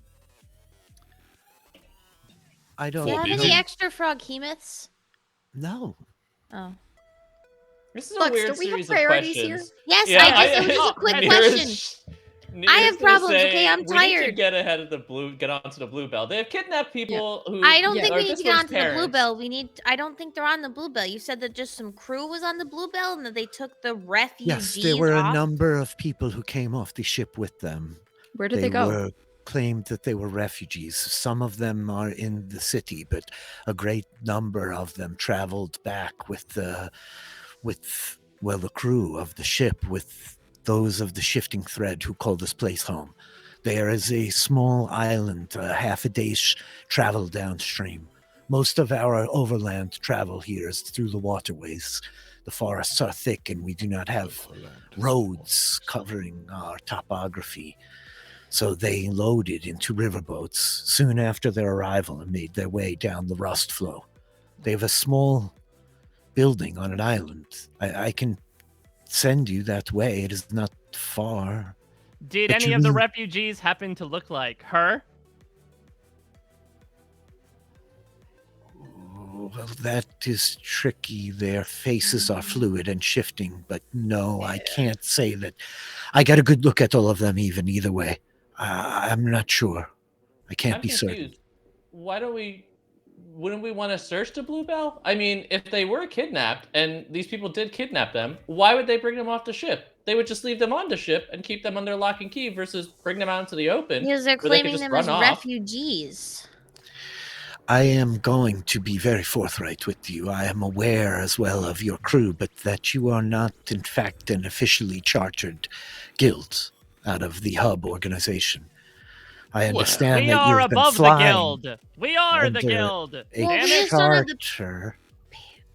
Paperwork is rather important to those who administrate this place, and that said, the Bluebell is a chartered commission. I can bring you to the ship. We could speak with them. We can ask. Would you excuse us for just one moment? Yes. Please, our Yes. compatriot old Ben will teach you how to slice shark very thin. He's quite good at it. Well, my hands aren't what they used to, but it's really all about the edge of your knife, you see. These are lovely puppies, by the way. I think Ben starts Right. Okay, striding. this should buy us at least 11 minutes. We need to make a decision now about what direction we are going to go. It seems quite clear that Lux does not want to go to the Bluebell, and instead wants to follow down the path directly to what was the name of that river or stream? The Rust Flow? Goodness, what a name! It seems the odds are that that's the most likely location where your parents would be. Yes. And I certainly don't want to alert anybody that we're coming. Yeah. Well, we don't exactly blend in. I think we'll be on the river, so. I'm just wondering if we go to the Bluebell and encounter some of the crew, if they would, warn the others and then move them again. Right now we have a lead of where they are. Well, then we would proceed downriver in the Rust Flow, and I would imagine it's not possible to land the Dragonfly closer to there. This might be the closest possible place. Is there not a chance that we could be spotted by the Bluebell and still get tipped off about our location? We were I don't a giant care dragonfly either that way. landed. Yeah, I don't care. I'm sure that they probably know that we're coming. Yeah. Okay, let's just go. Well, We've wasted enough time. Yeah. Board a boat and flow down the river. Puppies are so cute, though. And so Can't we just Ben fly? you certainly could. I mean, you could ask or whatever, but you certainly could fly. You do have an extra person to pilot the ship if you guys want to airdrop into the jungle. Yeah. Oh, some sort of parachute. I'm sorry, what? Operation Dumbo Drop? Mm-hmm. Classic. Pardon me. Except it's Operation Hippo Drop. Yeah. Old Ben is talking to Noda as the Giff-Yankee have made their way onto the dock. Their ship kind of slid up along the side of it and kind of tethered, and she appears to be talking to them as Quarin comes walking up behind you from inside the Dragonfly. It is I must confess, I am deeply gladdened that I was chosen to travel with you in these past days. I have learned much of your strange customs and unusual ways, but I am grateful. Thank you for your mercy. You're welcome. Are you dying? Is that why you're telling us this? No, he's I presumed gonna go I start would his new life. reunite with my associates. Okay. Thanks for all the food. It was really great to get to know you and everything. And good luck with the new restaurant or butcher shop or candle shop. You're also Yes. welcome Good to hang choices. out if you want to. Yeah, do you want to come help? Or I mean, just stay on the Dragonfly if you like it. I do not dislike it. The small Chwinga creature is deeply amusing. Mm-hmm. I Yeah, will- we can you can always come hang out with us for a little bit, and then we could just drop you back off sometime. I will We are consult going the with same my direction captain. after this small errand. That's true. And I think Nope, they're staying here. he goes striding over to Zahn and the others. Leaving you for a moment. So what do you guys want to do? Noda seems to be dealing with the Giff-Yankee and getting them situated. What are the names of the dogs? I think we gotta drop in. I think I think Can we I- fly over. Drop down. I agree. What are the names of the dogs? That's important. Who are you asking? Noda. Your friends are all talking about how they're going to rescue your I parents. think and you, Lux just runs over wandered off really to be quickly and is I need to know the names of your dogs. Lux, really quick. pry. Just really quick. Lux, I do know my not brain murder is everywhere. the dogs with your white hot I'm not gonna revenge. Murder them. They're cute and I want to know what their names are. This one is vicious. Be wary. Says one of the Giff-Yankee. Nice to meet you, Vicious. Noda is Yeah. the dogs have no names. Oh, well that's cool. They they will choose their own names when that time comes for them. Well, are they little How does that puppies? work? Well, Zabar talks. I would imagine most of them are just some version of wolf. Do you point to a Wolf? letter of the alphabet and they bark and you write it down? Does nobody No. remember They Zabar? ring a Zabar bell. was very capable of speech. They're very Sophisticated dogs. I'm sorry. I'm are sorry. you We gotta go. We're gonna go down. We're gonna Yeah, go. we drop gotta go. in We to do not island. have I time. was just curious. So I'm you sorry. don't need me to contact the refugees or the Bluebell or anyone on your Oh, don't behalf? contact anybody. No. Okay. No, but tell Who us never saw us. any info you got on like number of people you saw, where they are, anything about the location we should know. Yes, I mean, you will not be able to miss it. If you follow the rivers, you will see you pass 2 smaller lakes, and then another will open up a small island in the center with a stone building, a fortress of a sort there. It is small.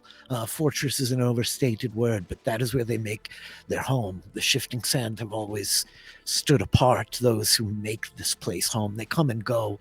The Bluebell often calls for port here, for repairs and such, but as far as how many travel, I did not bear witness myself. I can tell you only from the reports that I heard, near 30 folk on 3 boats traveling upstream shortly after the Bluebell landed. How many of them were the refugees? Some 24, I believe. There's another, at least that many back in the village proper. I am very glad to have made your acquaintance. If you... I apologize. I do apologize that we are meeting under such rushed circumstances. And once we are on the other side of this mission, should we remain on this realm, we certainly would appreciate getting to know you and yours much better. But there is a deep personal connection to those involved here, and thus we must away. I understand. I wish you well. I just wish to tell you that if you're going to come back, there is a docking fee that needs to be paid for you all to stay here, and I'm sorry I cannot accommodate you. Do not worry. rates. The Giff Yankee ship will take care of us. They said they'd pay for us. All right. Yes. Okay. Don't go on the ship. It's haunted. Yep. Yes, and you prorate the docking fee for the fact that we've only been parked here for 20 minutes. Well, yes? if you're just leaving, I just mean if you're coming back. Yeah, we have. Well, thank you. Yep. Right. Well, yeah. Good. Have a wonderful rest of your day. As like Reg kind of like looks to the like off ramp of the Dragonfly. So you guys are loading back up and taking off? Yeah. With that, you load all back up. I think Reya's like stretching. Reg is using the other tactic of like, so what's the rest of your day like? What else you got going on today? Reya, sit back down. We gotta go. Okay. So with that, the Dragonfly wings like hammering, the kind of water like planing out as the air current pushes down on it, the whole platform like wobbling a little bit on the rolling surface of the water as you rise back up into the air and cut out over the treetops, cruising along, trying to kind of like follow the rough directions given to you by the Druid. Dungeon Master. Yes, sir. Dungeon Master. Yes. I would not ask this under normal circumstances. Well, these are not normal circumstances. Seeing as how, these are my best friends here.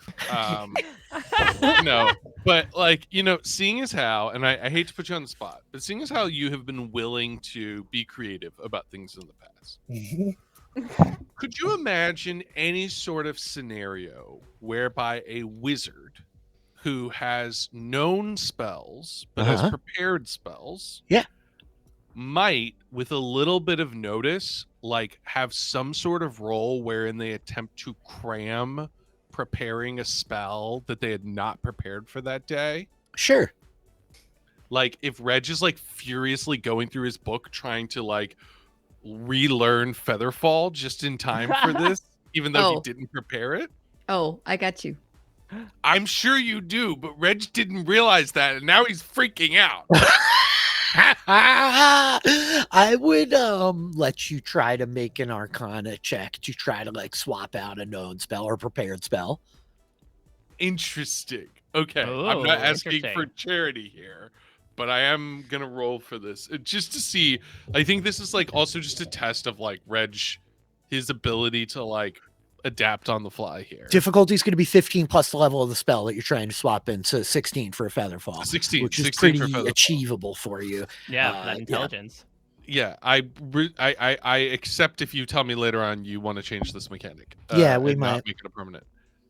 Oh yeah. 26.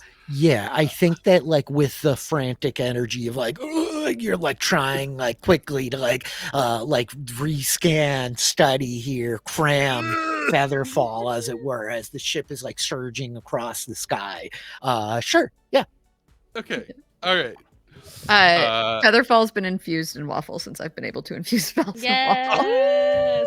Oh my gosh. Well, this incredible. thing is like, I think that's the conversation. Is like Reg, like as we're flying, like Reg, like goes into his room and like shuts the door, and like doesn't talk to anyone for like the however many minutes it takes to fly there.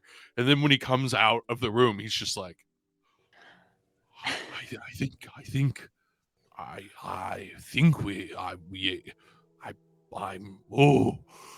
I've never done that before. Papa, did you do drugs in your room? In a way, I'm certainly experiencing a sort of high of arcane intellect. But I do believe now I have the means of keeping us from dying upon jumping out of this vessel. Oh. Yeah, sorry. I should have I had that covered. I wasn't. Me Waffle's too, got says Ben. And he lifts up, he's got this like briefcase that he slaps like. Wait, old what's Ben in the also has briefcase? drugs. Yeah, you have been carrying that around for quite That's, some time.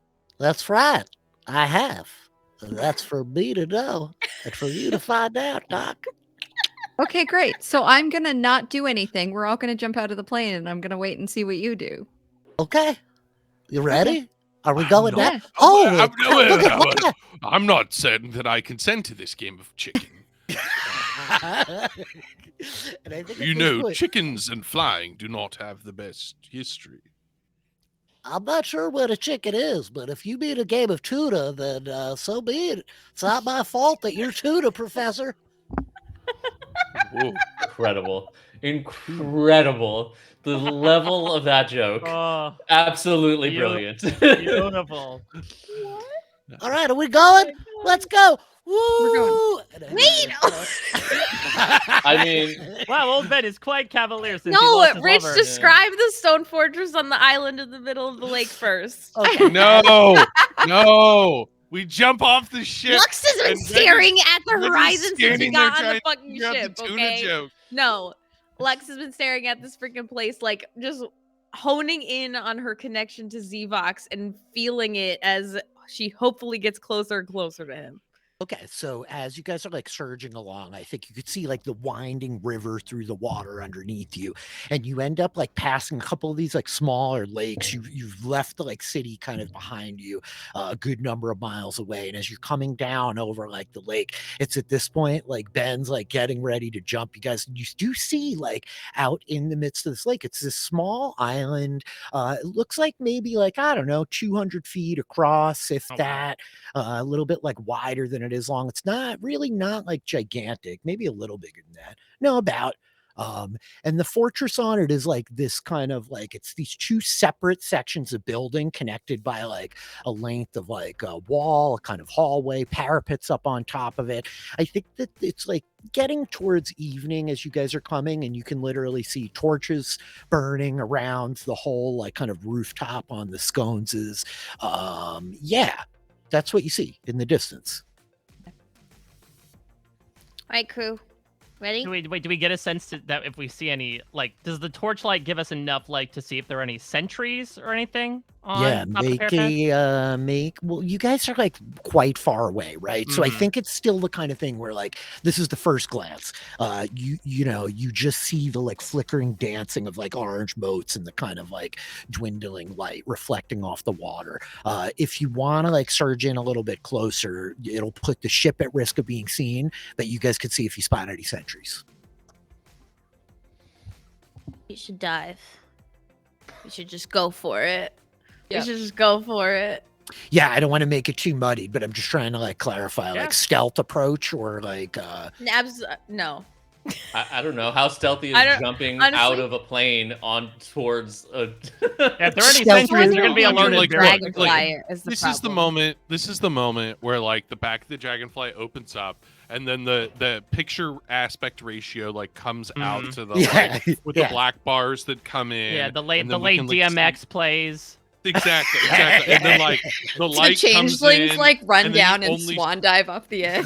Exactly. You see, and they like come from the sides of the camera, and they like go in phases there, and like Reg is like you just see shapes and silhouettes, and Yeah. I think you see Ben with the suitcase, like racing down the edge of the deck as he jumps out of the back. His little wings, like, whoo, Wait, and yeah. then- Why is Ben coming with us? I don't know. And then he like reaches, and you see him like push something on the suitcase, and suddenly it like opens up, and then it like starts like folding out on itself until it's literally a 25-foot-long sailing ship hurtling down. No, that's terrible. Sails like It's a briefcase of many things. the Or ropes it's are not- like Not the stealthy approach. I mean, A briefcase I of useful things. Nira literally once sees Ben's just run and starts jumping, will just turn to Reggie and just go, "Come on, Professor, think happy thoughts," and then just run out and jump, like going after Ben. Can you clarify what this sailing ship is and how it is keeping us from plummeting to our death? it's not. It's just Okay, great. plummeting Then down. Waffle cast With Featherfall.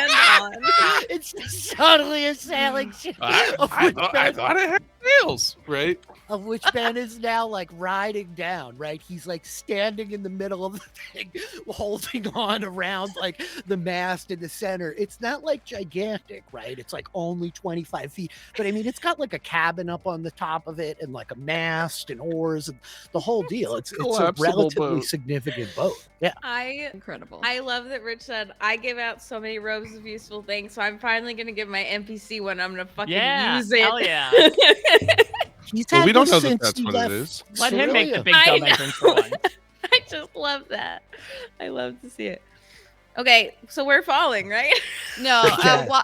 Waffle will cast Featherfall, and it just sort of this like. I'm trying to think of a mechanical way for this to make sense, and my brain is totally coming up short. But somehow, It's I could almost see like the pulse, like straight like Star Wars style Django Fett. some with, sort of like anti-gravity pulse Yeah. like emanates from him. Yeah. We see this like big like pulse like vibrate out as each of you is kind of like caught your like plummeting fall slowed. Ben like pulled away from the ship. You getting Ben too, No. I presume? Yeah. Yeah, you catch Ben with the feather fall, and the ship like plummets away from underneath him. It's like his speed slows a little bit. The ship like hitting the water and like kind of surging back up like a whale. Clearly, like you hear like boards like cracking and bending underneath it, but it does like surge back up, like kind of floating. The lot of you all sort of feather falling slowly down, such that you can like at least land on this ship. Yeah. Great. I think Lux like does the whole like arms to her sides and like dives towards the ship really fast, then like Yeah. comes up short at the end and lands. Lux wingsuit specialist. Who knew? Mm. And so all of you guys now like on this boat. I think Ben's like, you see, that was great. Ben, you've had this the That whole was time. fun. I grew up on a water world. I mean, yeah, it was very useful. Everybody have a briefcase that can turn into a ship? I remember pointing it out when I first got on board with you guys, but we haven't had a chance for much sailing. Yeah, that's true. That's really cool. This is awesome. I am realizing in retrospect that maybe it wasn't the best option to jump out of the back of the ship, especially because I have wings, but it felt really dramatic. Oh, you know, we probably could have all piled into the apparatus too. But Yeah, then we're on we the would slide. not Anyway, we're here now. What do we see? Where are we going? Let's go. Yeah. To that. There's this little island out in front of you, as it were, like some distance away, right? There's all these oars here on the ship. There is like the mast and the sail, but you guys can like easily begin closing in on it. And I think that with that, I'll say that why don't I have you guys make perception checks to see if you spot Oh. any sentries moving around on top of the fortress, as it were now. Let's see. Mhm. Excellent. Okay. Perception. Wow. Oh, wow. I'm the most perceptive. Ooh, it was rough all around. Okay, I'm going to say that you, Adam, you see like clearly as you guys are now like closing in on the island, you see the flickering torchlight all around, and you see a couple of like figures, like silhouettes moving around, but you don't have a clear sense of how many people or even necessarily like where they are up there. Save that like there are a couple of people moving around on the roof of this place. All right, we've got a couple of heads out there. I think if we're able to be as subtle as we can with our own sailing ship, we'd be able to get at least a fair distance before we're spotted and alerted. Okay. How far away are we right now? You're about like 50 feet offshore of the island, I think, at the point that all of you were like looking, and Adam's able to spot these folks. And so, yeah, unless there's anything specific you guys want to do, you want to try to like make the shore. Yeah, can Lux like just kind of hone in for a second, shut her eyes, and like focus on Zvox and see how close he is? Yes, as she does, she can like sense that he's inside this building. Okay. Great. 100%. How big is the building across, would you say? You said the island was 200 feet, right? Yeah, about that. I mean, one side to the other, it's about 160 feet, like wide, though it's not like huge per se. It's a couple of different like sections of actual building, right? Okay. I just put you guys on the map. You should have. Oh, some okay. information. Yeah. Oh, baby. Fantastic. Ooh. Pretty. So yeah, unless you guys have anything like specific that you want to do as you're approaching in the boat, like Ben like kind of guiding you, you're able to kind of make landfall here in this like little bit of a cove. The like prow of the boat like pushing up onto the sand, waves kind of like lapping around it, as it were. What do you guys want to do? Do we see an immediate entrance to the castle proper? Yeah, great question. There is an entrance. There's a trail that's leading its way kind of like up from down here in this little cove. So you don't see an obvious like entrance from where you are, though you imagine it's going to be leading up that hill. You do see along this one kind of length of wall. It's like a big arch that kind of runs from one section to the other. There are clear like windows looking down. It's kind of open and visible into the inside. Can anyone else make other people invisible? Oh, absolutely not. No. No? Reggie? And he like pulls open his spell book and he's like, I could make words invisible. I could make boxes disappear. Oh, should we hide in things- boxes? Well, oh goodness. I've heard about this things- guy named Snake. Works real well for him. I could. Well, if you are from another plane, I could make you not visible here by sending you to that other plane. Would that not help? Really, what I was. No, so I can only make 3 of us invisible at most, and that's not going to help us. I don't want to be invisible. Oh, I could block view of us with something larger and distracting, other than myself. No, let's just go. No? But can I send Waffle ahead to scout for us? Yes, absolutely. you can make Where him do you invisible. where do you want Waffle to go? So I'm thinking like I just want to make sure that we are not like immediately going to start getting shot at as soon as we like walk up this path, basically. So you have Waffle kind of like surge up into the air. Why don't we have Waffle make a perception check while he comes up a little bit? How high up is like the wall? Good question. Yeah, that's a really great question. So the bank that's like off to your one side, it's a solid like 10, 12 feet kind of right here. How high is the wall of the castle itself, you mean? Of the actual thing? It's about like 25, 30 feet. It's a 2-story building, you know? Okay, I mean, a couple of us have abilities to jump. Yeah. It's definitely not like unreachable, as it were. So Waffle comes like surging up straight into the air and he peers down. And I think that he gets a really clear line of sight here, Doc, to 3. Oops, sorry, bear with me 1 second. 3 doppelgangers that are moving around like sentries up on top here. And I think that one of them is clearly like peering in the direction of like where the dragonfly was, which is kind of like off to the northwest, is like looking up into the sky with his back to Waffle. The other one appears to be like almost making its way towards this one on the far landing. Yeah. You guys can move yourselves out of the boat if you want. Yeah, I think we've probably been spotted. We need to go. Yep. Okay. Guards up, Okay. y'all. Okay. And I think that Ben is just like, do I stay here with the boat or am I with you guys? Why don't you hang out here, Ben? Yeah, make sure the boat is safe. Yeah. All right. So, do you want to? Whatever you want to do, Ben. You're part of the crew. It's true. Whatever you want to do. Just want Gosh, I'm still not used to that yet. And I think that like at this point, as you guys are starting to like spread out and move up this trail, that there's this thin kind of fog kind of hanging everywhere. It's sort of like a misty planet, especially down here on this like lake. But it's at this point that you guys like this fog that begins like kind of swirling around you. It suddenly starts to like materialize, taking on this like thicker kind of continuity almost.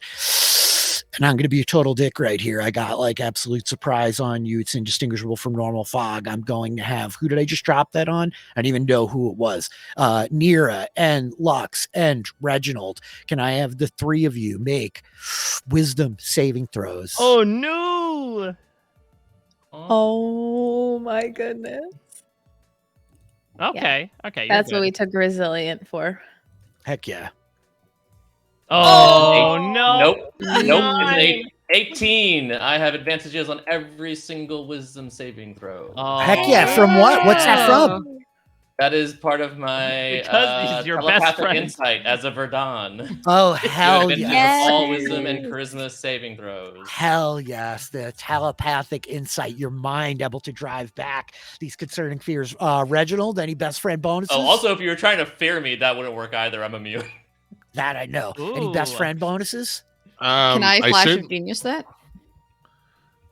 Yeah, +4. You're next to me. I also get +4 because of being near Nira. So So that that's becomes a 12. 17.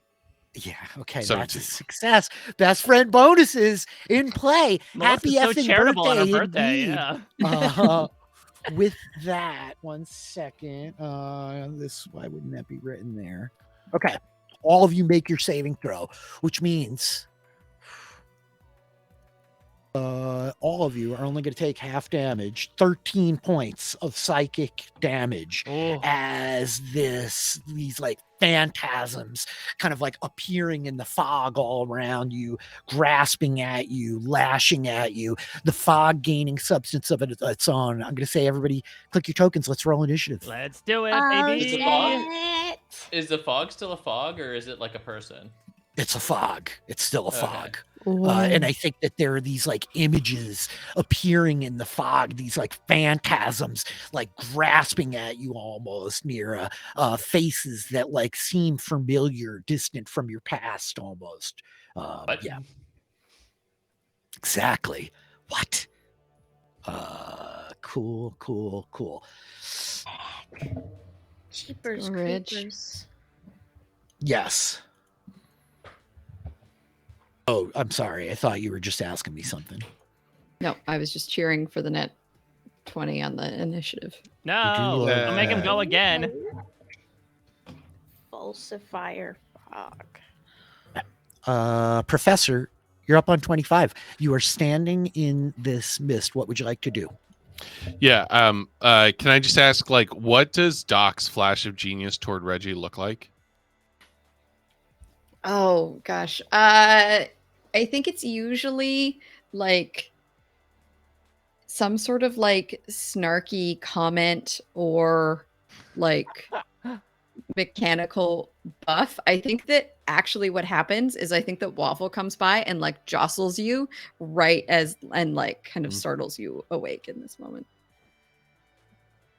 Yeah, I think it's like right as maybe the fog is like trying to like enter Reg's nostrils or something, and I think like immediately like as Waffle like catches Reg's attention, he's like jostled out of the stupor, and then immediately like in a flex reaction with a nat 20, he'll immediately fire up Melf's minute meteors surrounding him in hopes of this like swirling fireballs might burn up some of this fog.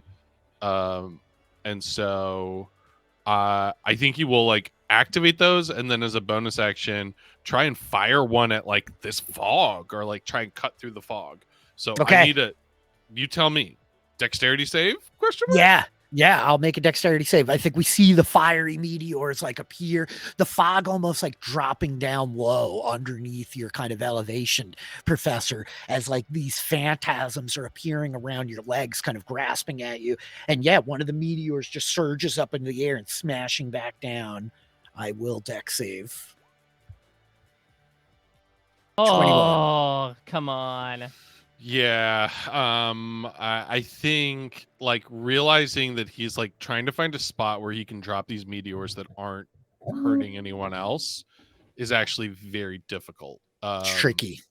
And so I think he is going to, without knowing any better, step back from the fog. Mm-hmm. And kind of like back here, and I think he'll hold on to the meteors for now until something makes more sense to him. Okie doke. That's his As turn.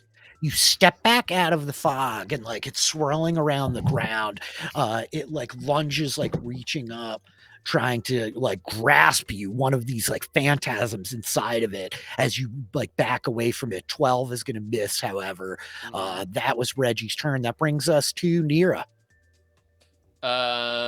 Is there anything substantial in this fog? Like you said, there's like phantoms, but As you're now like looking down all around your legs, you see these faces and arms. It's just the fog, but the fog is materializing into like these people almost like specters. And I think that you like look down and you see this dragonborn face, claws like lunging for you, a face that you remember from a distant time ago, materializing in the very fog around you. Yeah, Nira is slightly confused and will jump backwards. Okay. I would say slightly. I want to still be in range. And as the face becomes kind of like the sparks to some sort of weird memory, Mm-hmm. they bonus action Spirit Shroud. Okay. As you lunge go ahead. back, just order of operations here. As you lunge back and begin casting the Spirit Shroud, we see one of like the boulders on the side of the road literally like surges up, this like pseudopod launching out of it as the like stone like kind of like transforms right in front of you into a mimic. It's going to take an attack of opportunity at you as you stepped out of its range, unaware of it even being there. Yeah, I was gonna. Okay, that's fine. Are you gonna drop it on the map just so? Oh, there it is. Okay. 13 misses. You feel the sticky kind of tongue of this boulder mimic like slap into the back of your plate mail as you turn to the side and see it next to you. You can go ahead and keep spear shrouding now. So yeah, there's like this flash in their eyes, and they look beside them, and that Dragonborn's face that's at the ground is twisted and looks wrong. But next to them, it's a very similar looking Dragonborn in a suit of armor, but like a ghostly image. And they seem very confused on who this is or what they're doing here. But they're not going to ask too many questions at the moment. And this spirit will do radiant damage for surezies. As Nira will take a swing at the fog. Go for it. Spear Shroud as a bonus action? Spear Shroud is a bonus action. Got it. And if you could just drop it in the chat. When Oh, yeah, for surezies. Boop. So basically, every attack will make a 1d8 extra damage.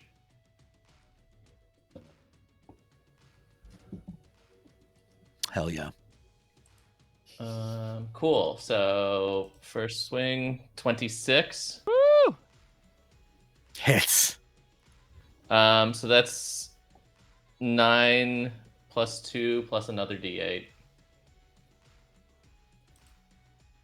So got it. Whatever. That's 14. That is 14. Yeah. I'll do second attack. 19. Hits.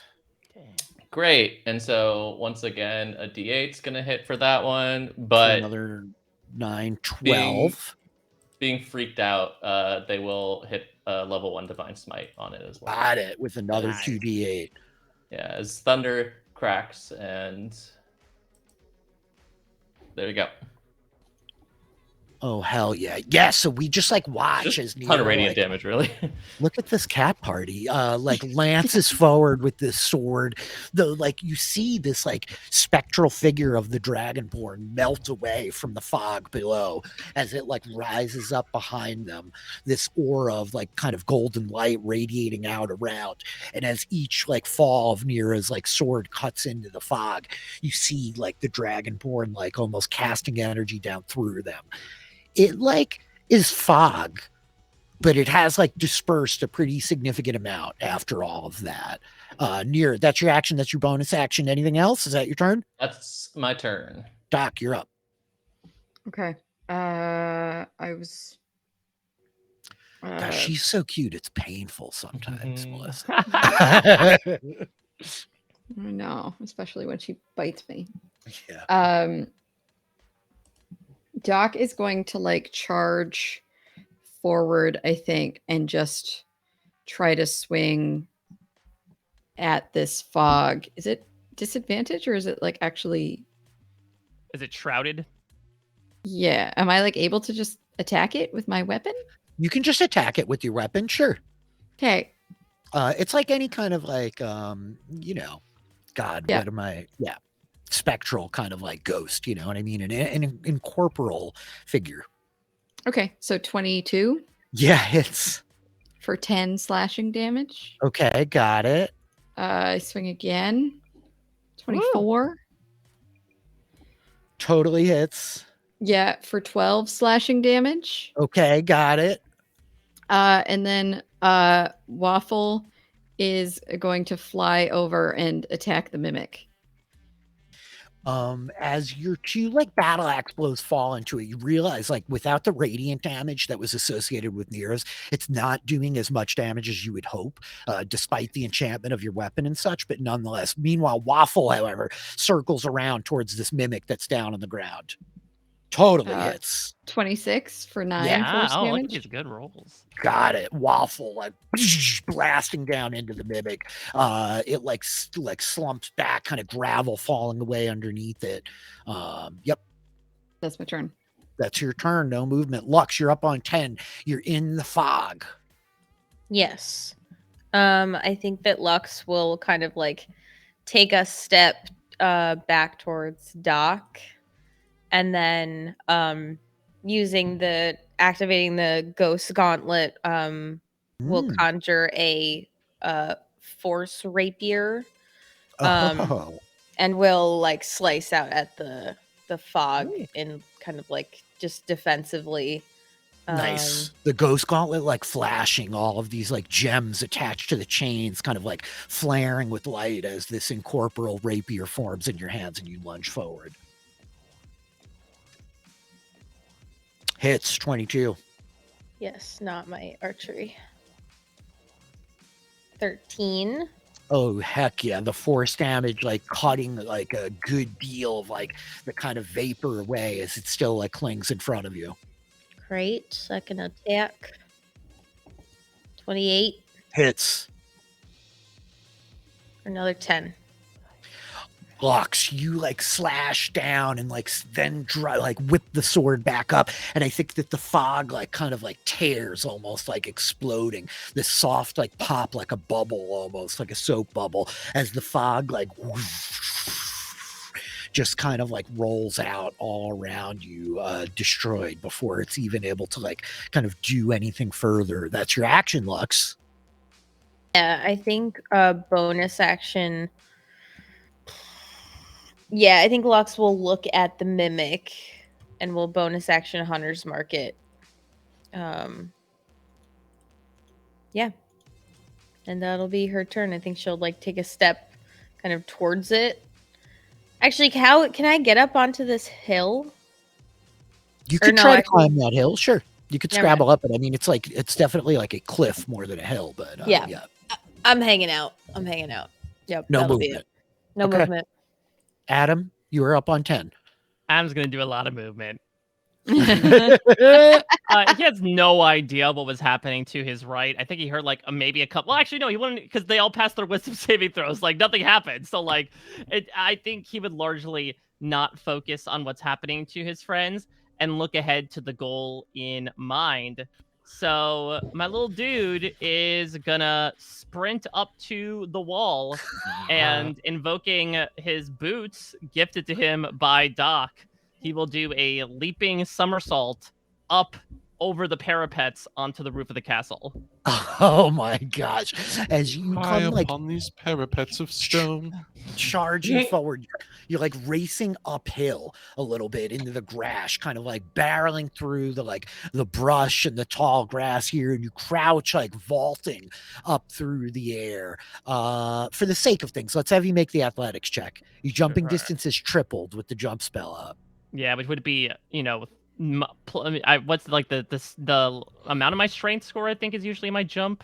Yeah, vertical height, it's a little different, but 45. nonetheless, you're still 28. pretty tall. 28, yeah. You like go like vaulting up into the air, and I think you land like right on the edge of the parapets, right? Like grabbing hold of the top of the stone, your feet like hooking in on either side as you see this doppelganger up here whips its head back around looking at you like its face, like it's got this purplish skin, these kind of like lidless, pupilless eyes reflecting back at you, almost like tall and kind of lean, the orange light flickering on its eyes as it looks to you. What do you want to do? Adam will look at it and say, "You are not a dog," and then he will hurl his javelin of lightning at it.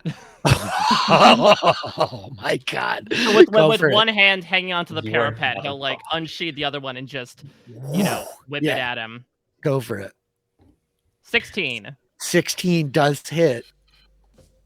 for, get rid of that giant's might. I ain't no giant no more. I don't know how, I actually didn't check it. I don't know how it showed up there. 11 points of piercing damage. Got it. The like javelin like harpooning into him. He like staggers back a little bit.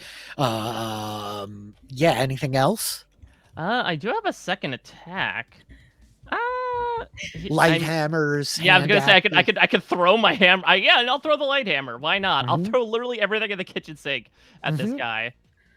As you like heave the javelin, like before you even see if it hits, you're down to your hip, the hammer coming loose as you rip it out and like hurl it towards him. 13, however, is going to be a miss as he ducks, the hammer like flying past him. You hear it like bang as you realize, Adam, now that you're up here looking around, there are cannons all over the top of this thing and like barrels, and you're like just like, oh, Oh, you totally recognize them because of the similar technology on your ship. A.D.A.M, that's your movement action, bonus action. I think that's your turn.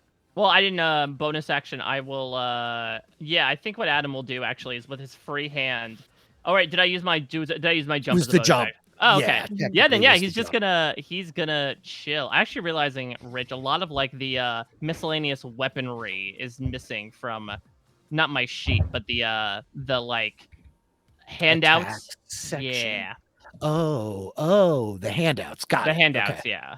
Just 'cause I know that I know the lightning javelin did something a little extra, but I forgot what exactly it was supposed to do. Oh, right. So you can like activate it to actually just cast lightning. Bear with me for 1 second. Yeah, so here, I also just There had we not go. like, given you sight of these other things, I think is part of what the problem was. Yeah. So you wanted it to hit him with the lightning. Yeah, I do. I Okay. want him to make a dexterity saving throw. Got it. Yep. I love that. I love the full just assault. Yeah, this poor guy is probably just like night Yeah, you guys shift, are popping off. graveyard I'm gonna shift. add sucks. something to that. I just am rolling quick here. Where'd I go? My doppelganger is right. Okay. That's a fail. Go ahead. 46 points of lightning damage. 46.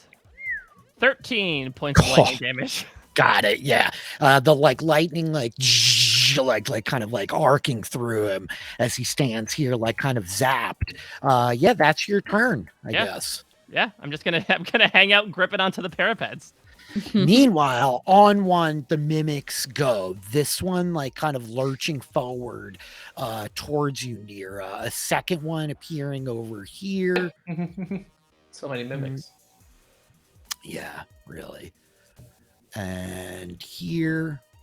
And here. Jeepers. Freaking mimics as the mimics come like lurching forward towards each of you guys. Yeah, so like one here on Reg. Oh gosh, come on, tighten up, roll 20. One on Reg, one on you guys, one there. This one's gonna come like lurching over from above poor Nira with the flankerinos. So for Nira, first attack, second attack with advantage from above. 24. Well, don't they both get advantage? Yeah, I guess technically they would both get advantage. Sure.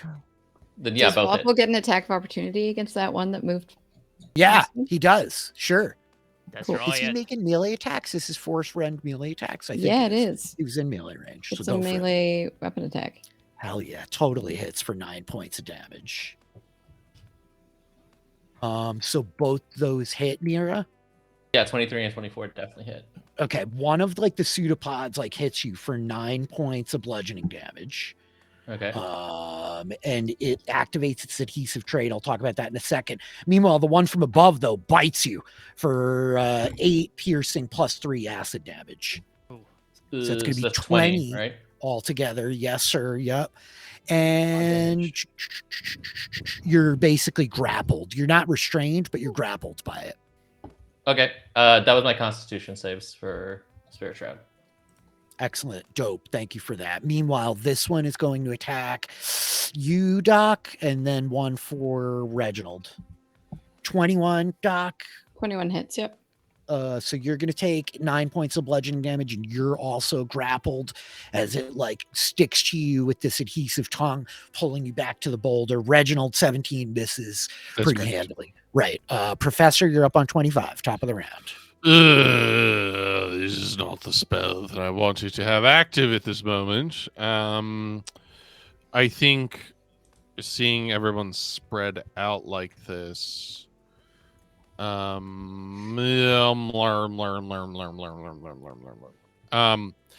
think Reg is going to. What's he gonna do? What's he gonna do when they come for your head? Thank Yeah, I you. know. Thank you. I was waiting for somebody to do it. 'Cause I was in my mind, it was and what's he no- gonna do with all that chunk inside his trunk? Oh my god! I think he will actually bonus action, drop a minute meteor here. Here, hoping that Nira's dexy enough to dodge it. So we're going to bonus action minute meteors, 2 of them here. So all 3 of these creatures, 2 mimics and Nira need to make a dexterity saving throw. Ooh. I get a 7, a natural 20, and Nira got a 20. A 7, a natural 20, and 20. Okay, so 20s will take half damage. So it's going to be half. We're just going to add this up. Half of 11. So 5 points of damage. And then 11 points of damage for the one that took that failed. That's my bonus action. I think you do take 5 points of fire damage. Got I it. know. I'm at half health now. Ew. Okay. Yeah. Ooh.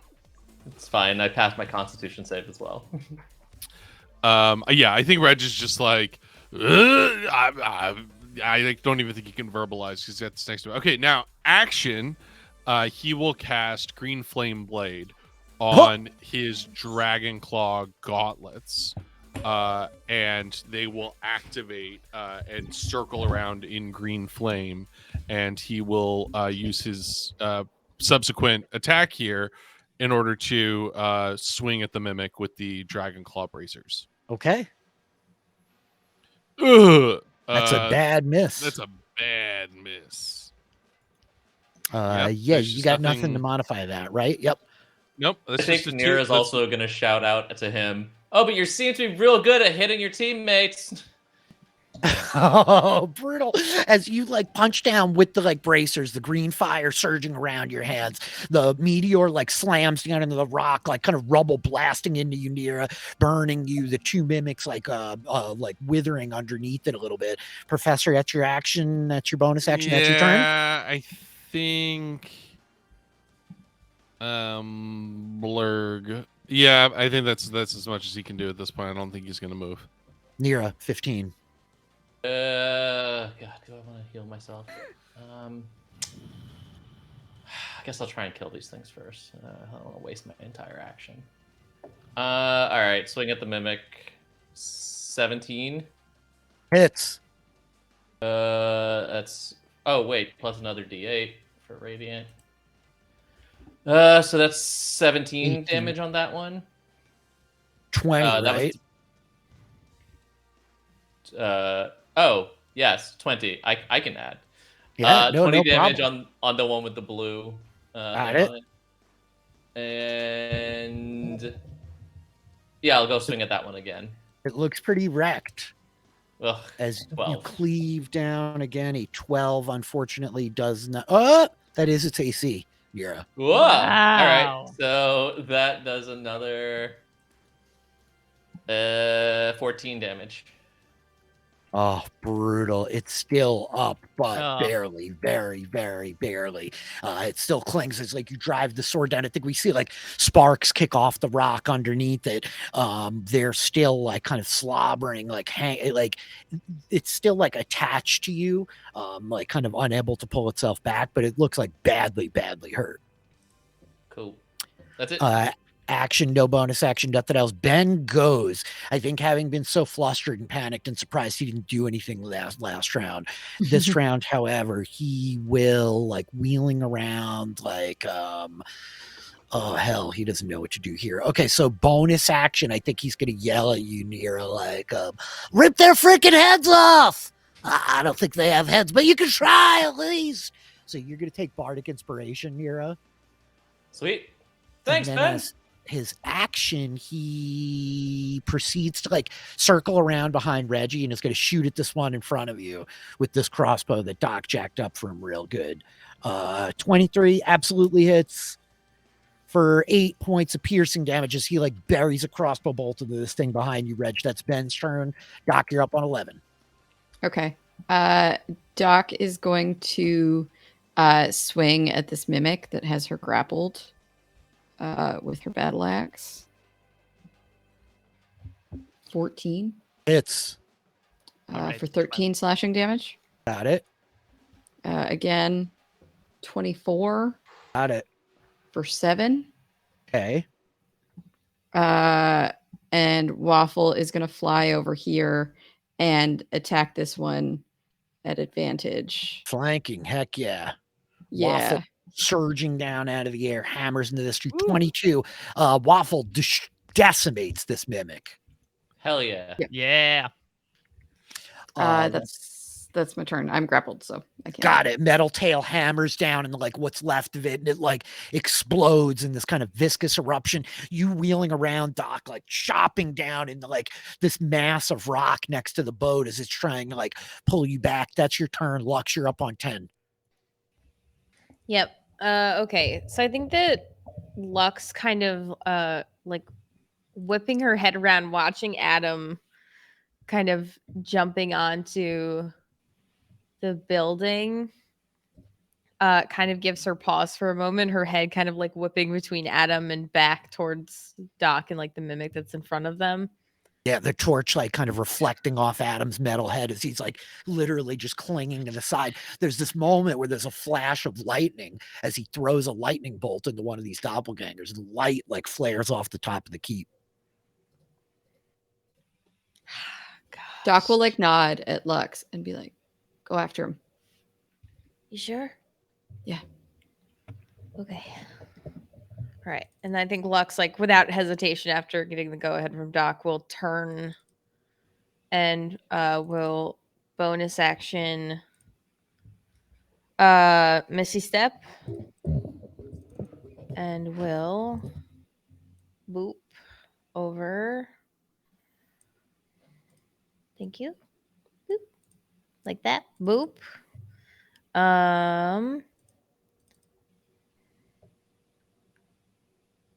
Yeah, fuck it. I feel Yeah. Lux, right? And Lux is gonna cast haste on herself. Yeah. Wow. Okay. So yeah, the Hunter's Mark, like forget about the Hunter's Mark. The Hunter's Mark just drops. And yeah, I think Lux just kind of like as she's standing there, like her whole body just starts to like slightly vibrate and she almost looks blurry as she stands in place. And then she's gonna try and like just get up the side of this building. Like she's gonna try and scale it. Acrobatics or an athletics check. Okay.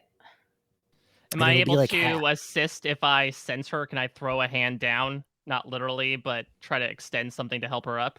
I think no. Okay. Not to be too punishing. I think it's just like off your turn, and she. There you go.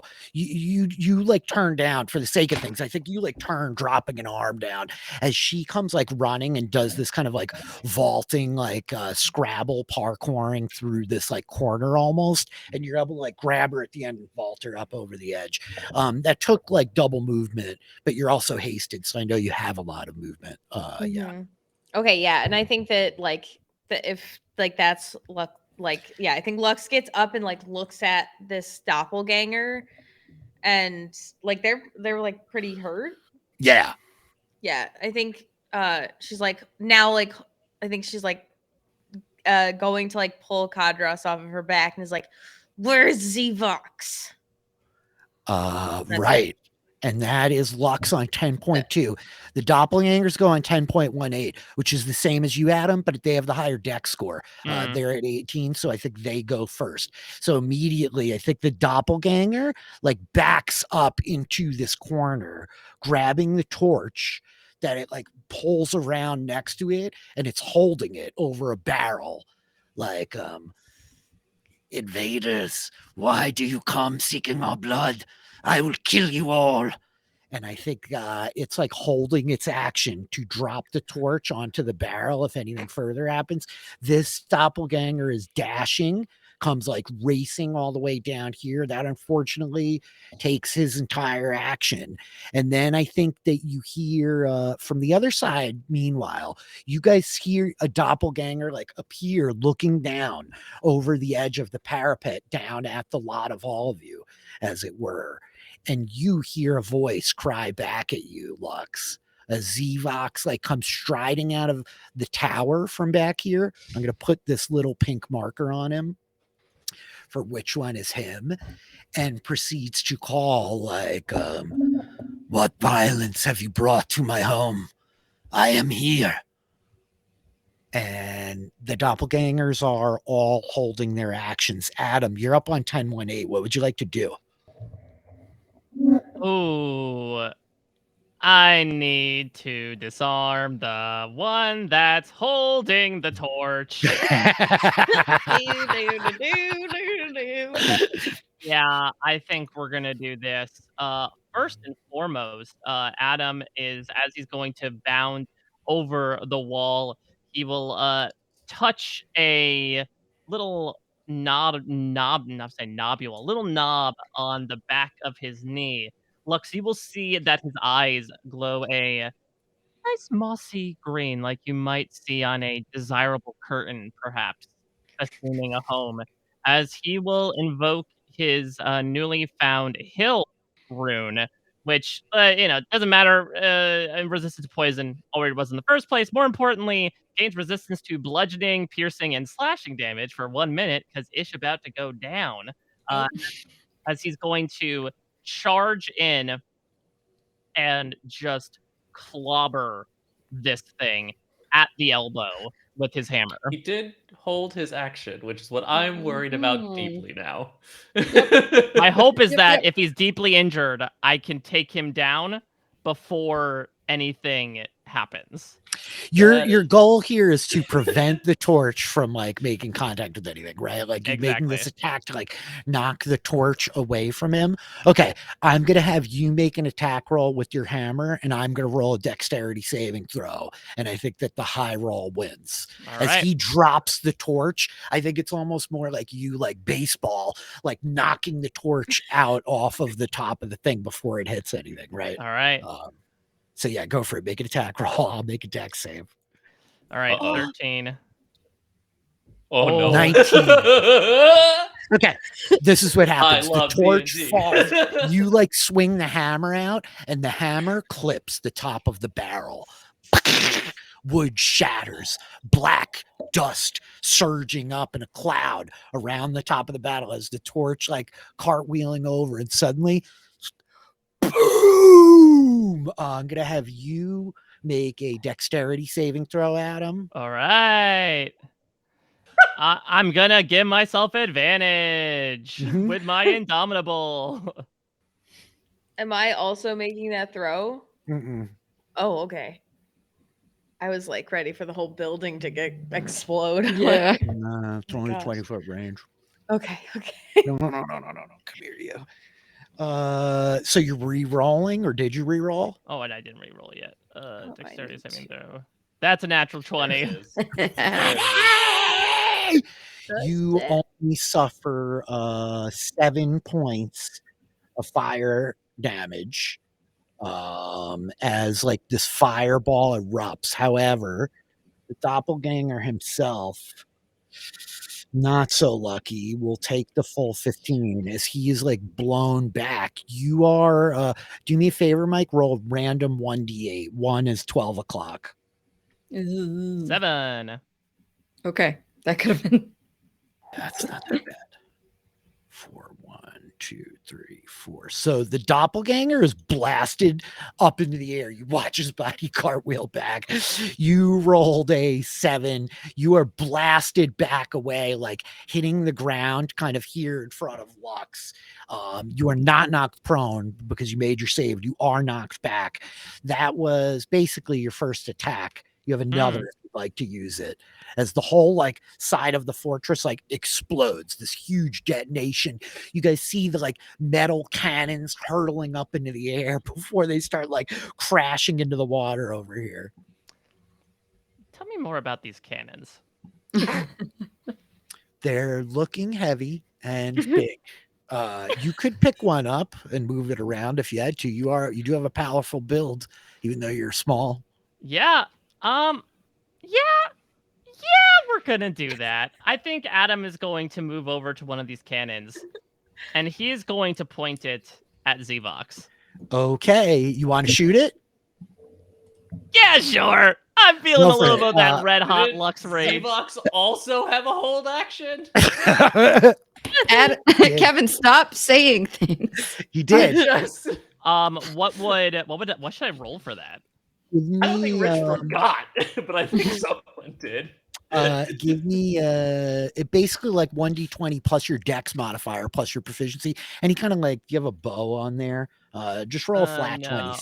All right, and we'll add 9 to it. Yeah, there you go.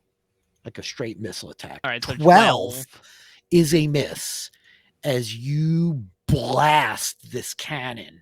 And I think that you guys, what you see happen is like the cannonball clips the parapet over here, and Nira, you watch as there's like this explosion of stone, fire, wood, rubble, shrapnel erupts through the air. Adam, like you are blasted backwards another like 10 feet in the other direction from like the cannon shot as you're like holding the torch in one hand, dropping the cannon to the ground as it's no longer loaded. That is your turn, basically. Yep, that's it. I think Adam will just look and sheepishly grin at over at Zvox to see if he's noticed it all. Yeah, Zvox proceeds to cast a spell as his held action. This guy, meanwhile, gosh, he does not actually have a cannon on this side. He is going to proceed to fire crossbow down into you guys now, as this thing has all gotten very ugly. Yeah, he's gonna shoot for probably you in the back, Reg. He's got a clean line on you. 25. Oh, interesting. Yeah, I think Reg will take it. That's 6 points of piercing damage. Should be. Mm-hmm. The other guy used his held action. Zvox cast a spell. That's his turn. That brings us to the mimics. This is getting hairier than I expected. For Reginald and for Doc, 16, 17, those both miss, I think, right? Mm-hmm.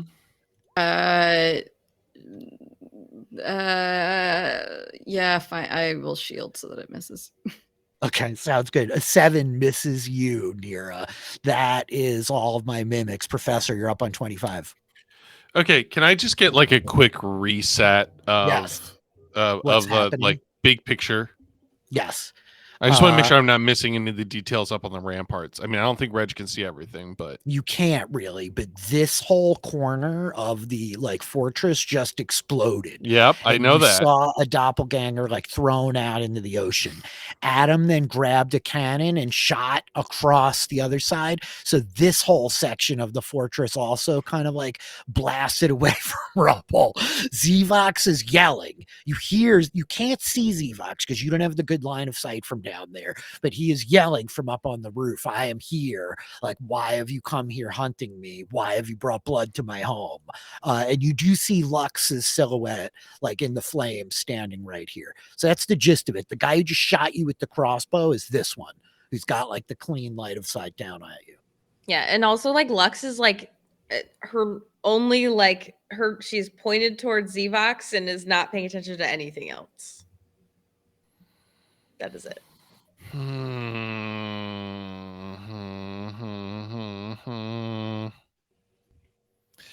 All right. I think Reg needs to finds himself needing to get into the action here.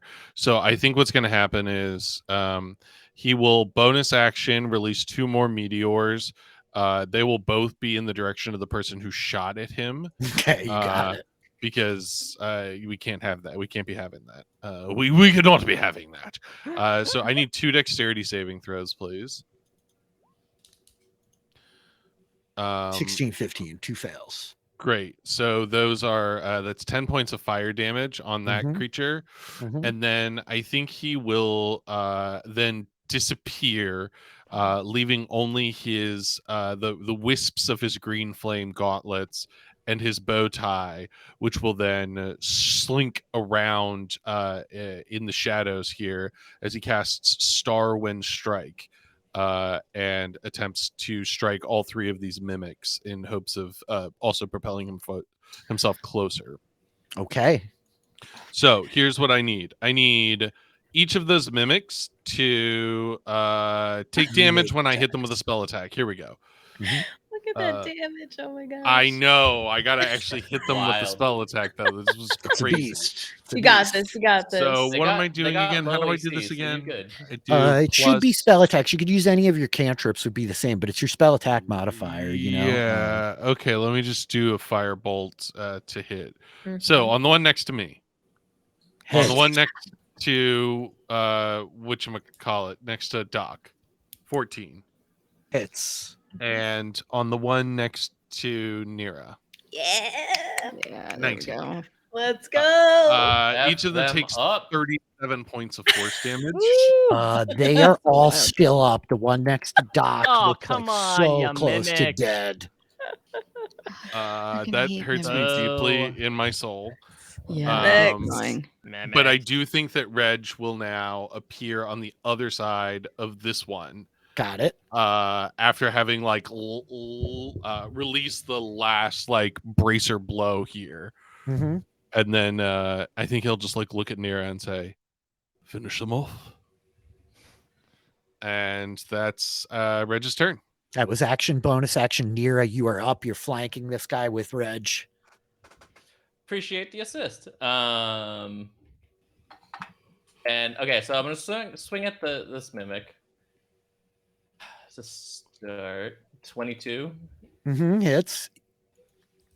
That one. You slash it like 15. completely in twain. Einreeve like cleaving down to the stone again, like sparks kind of surging up. It is destroyed. Great. And then Nira is going to run and jump to get on top of this right up here. And you have the ring of jumping, so you could bonus action like. I have the boots. Yeah. Oh, you do also have boots, right? So you use your bonus action to like surge the jump. You're coming up the hill. Let me have you also just make the athletics check. Oh boy, this would be very frustrating. But it's an advantage, right? Yeah, I believe. It's pretty low. 22. Too. Yeah, you're good. You're easily good. You like vault up, same deal, kind of grabbing onto the parapet, like pulling yourself up over the edge. Yep. And they will point their sword at Zevox and say, "Hi, we're here for Lux's parents. Can you give them over, please?" As Zevox's like head turns towards you, Nira. Meanwhile, the camera like zooms past you down back onto the beach where Ben has like seen the professor steel wind strike the hell out of Dodge. He like whips the crossbow around that is like, "Don't worry, Doc, I'm right here." And he's gonna fire his crossbow at that guy behind you. 17 dealing. Yeah, 7 points damage. 10. The crossbow like hammers into it. The bolt like thunking into the back of his folding boat, destroying the mimic that had 1 hit point left easily. Nice. I have a as he question. Yes. Sorry, it occurs to me. You can hold an action. Does that apply to your extra attack? No. Okay, Technically cool. not. When you hold an attack, like oftentimes I'll let somebody take the full thing, but it's usually just one single strike. Yep. And Ben then comes like shuffling forward a little bit. Doc, you are up on 11. Okay, I'm gonna say thanks, Ben. Can you make sure we got a way out of here? If we can't leave, we're screwed. Don't you worry, nobody's messing with my boat, you sticking boulder bugs. He's like wheeling back around at the mimic behind him. Okay. Doc is gonna run over and slash at this last mimic because she is too worried about leaving Ben down here with Okay. a mimic Valid. still He could alive. get eaten by a mimic. Yeah. 22 Hits. for 10 slashing damage. Oof, it's still up. I'm sorry. Okay, that's okay. I got a second attack. 26 Hits. for 16. Yeah, it's destroyed. The axe like smashing down Nice and work. cleaving it apart. Okay. So she had to be over. Sorry, I'm like trying to move things around a cat sitting right in front Nah, of me, you're trying all to good. bite It my gets hand. very tricky. Stop Real trying to steady bite me. stuff. So it's 15 feet. Hey. Okay, then I am going to move 30 feet up the path. And then how high did you say these things are? It's about 25 feet, the walls. Okay. So can I Misty step onto them? Or no, is this like just too far at this point? Yeah, you could totally Misty step up here. Yeah. You can't Okay. quite go like entirely straight because you can't like see where you want to get, Yeah. but you could easily get up here in this corner, right? Yeah, wherever I can get up is totally cool. Okay, you Misty step up. We watch like Doc like cleaving in, comes like racing up the path past Waffle. The mist kind of melting away as it reforms up on the ledge. That's your movement action bonus action. Yeah. And it's the Misty step is actually like hits a button and like rocket boots boost her over. And then I think if Waffle just has movement, he will follow. I don't have a bonus action to like tell him to do anything else. So okay, no problem. He will just fly. Yep, he can fly 40 feet over the after me. rubble or whatever, wherever you want him, right? With that, Lux, you're up. You are hasted. Zvox is like peering at you, like eyes locked on you through the like smoke and the rubble past Nira and Doc, who you see like come rocketing past your line of sight. What do you want to do, Lux? Sorry, just to clarify, Waffle's flying over here. Oh, okay. You got it. Backing up the archer. Yeah, I do think that Lux sort of like snaps her head around back at A.D.A.M and is like, we don't have to kill them all. Just Zvox. And then just like a rocket, hasted action, dash, and is gonna get all the way to Zvox. I believe I measured it out. I should be able to get there. With the dash. Waffle sort of shrugs. Is like a. I think fine. Lux is like she's going like over the side of like she's not like walking nicely around like the hall. Like she's just gonna like use the fastest path, which is like seemingly like running along the edge of the building. Like, so she's trying to like avoid that guy and not get the attack of opportunity. Okay, it does, no, the attack of opportunity doesn't necessarily matter. I just like she'll take it, but she is just like running along the edge of the building. To like not even okay, I'm gonna say you could like jump around the edge, otherwise he's gonna try to knock you off as you come like racing, like leaping over the torches down the edge. What are you trying to do? She's just running right towards Zvox. So yeah. And then what? So yeah, I think that she gets like right in his face. Oh. And just stands there, like having sped up, like stops right in front of him. It's like, where am I? Do you have to dash to do this? Yes. With the haste? With my hasted action.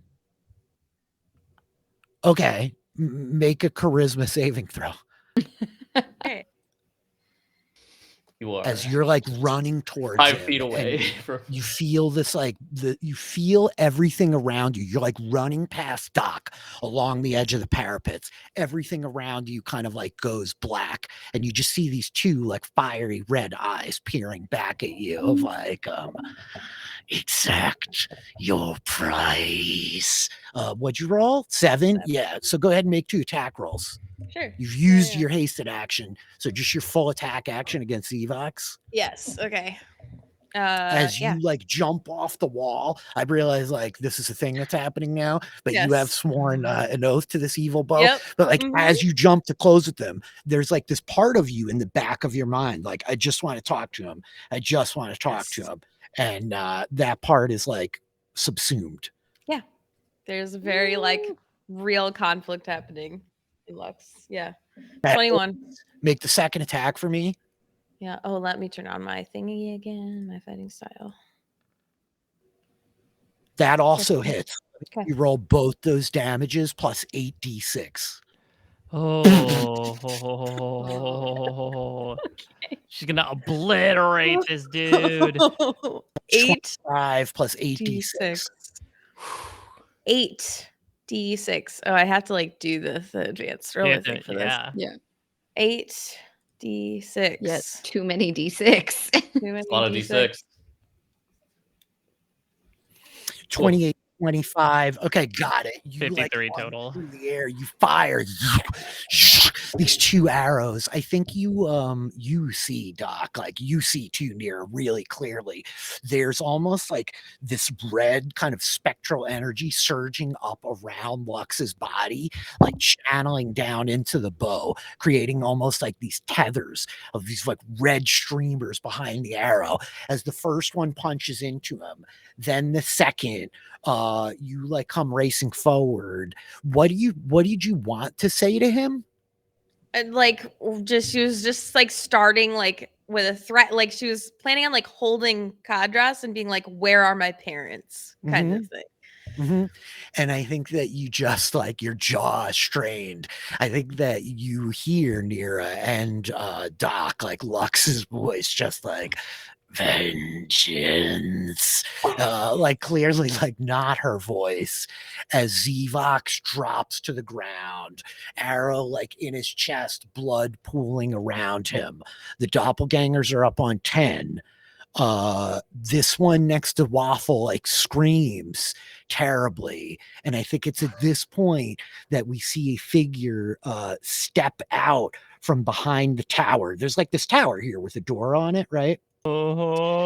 And this figure like steps out from behind the door, and I think that we recognize Faye, Lux's mom, as she's like, what have you done? She's very cool. Oh She's pretty no! cool, and I What think have we she's just done? like, what have you done? And she drops to her knees Yep. and grabs Zivox's head that she cradles in her hands for a moment. And dare I say, but I think this is where we'll leave our adventurers today. Is that fucked up? That's okay, That right? is evil. On my And- Happy birthday. Melissa's. Happy Yep, birthday, happy Druid birthday. Melissa. And that is why you don't just always attack first. That's why I That didn't is want why to. you don't swear blood oaths with Yeah. creepy weapons, Oh, yeah. Taylor. Yeah. I'm sorry. I hope that doesn't feel like too much juice. Oh, that was so You opted good. in, my friend. That was so good. I'm having a great time. That is so Until he awesome. said we had to stop. Taylor's all in here. Yeah. Yeah, I'm just shutting us down here because this feels like a very consummate cliffhanger. Yeah. It's a late night. This was super fun, and this is a really dramatic spot for us to pick back up on. So. Yeah, Taylor may have killed her dad. Oh my god, please. That Please. I was gonna say Rich's reaction just then. That's what I assumed happened. too. That's what I assumed, yeah. Yeah.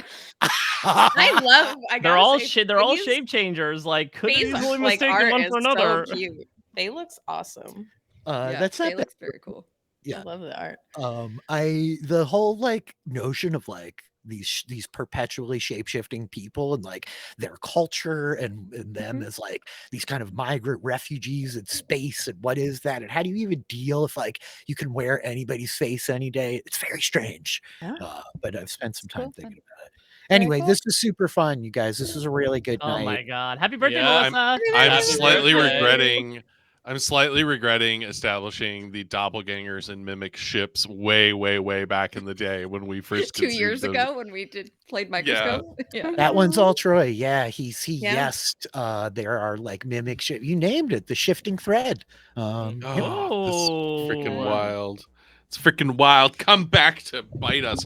Well, Melissa, happy birthday. Thrilled Yeah, to happy spend it with you. birthday.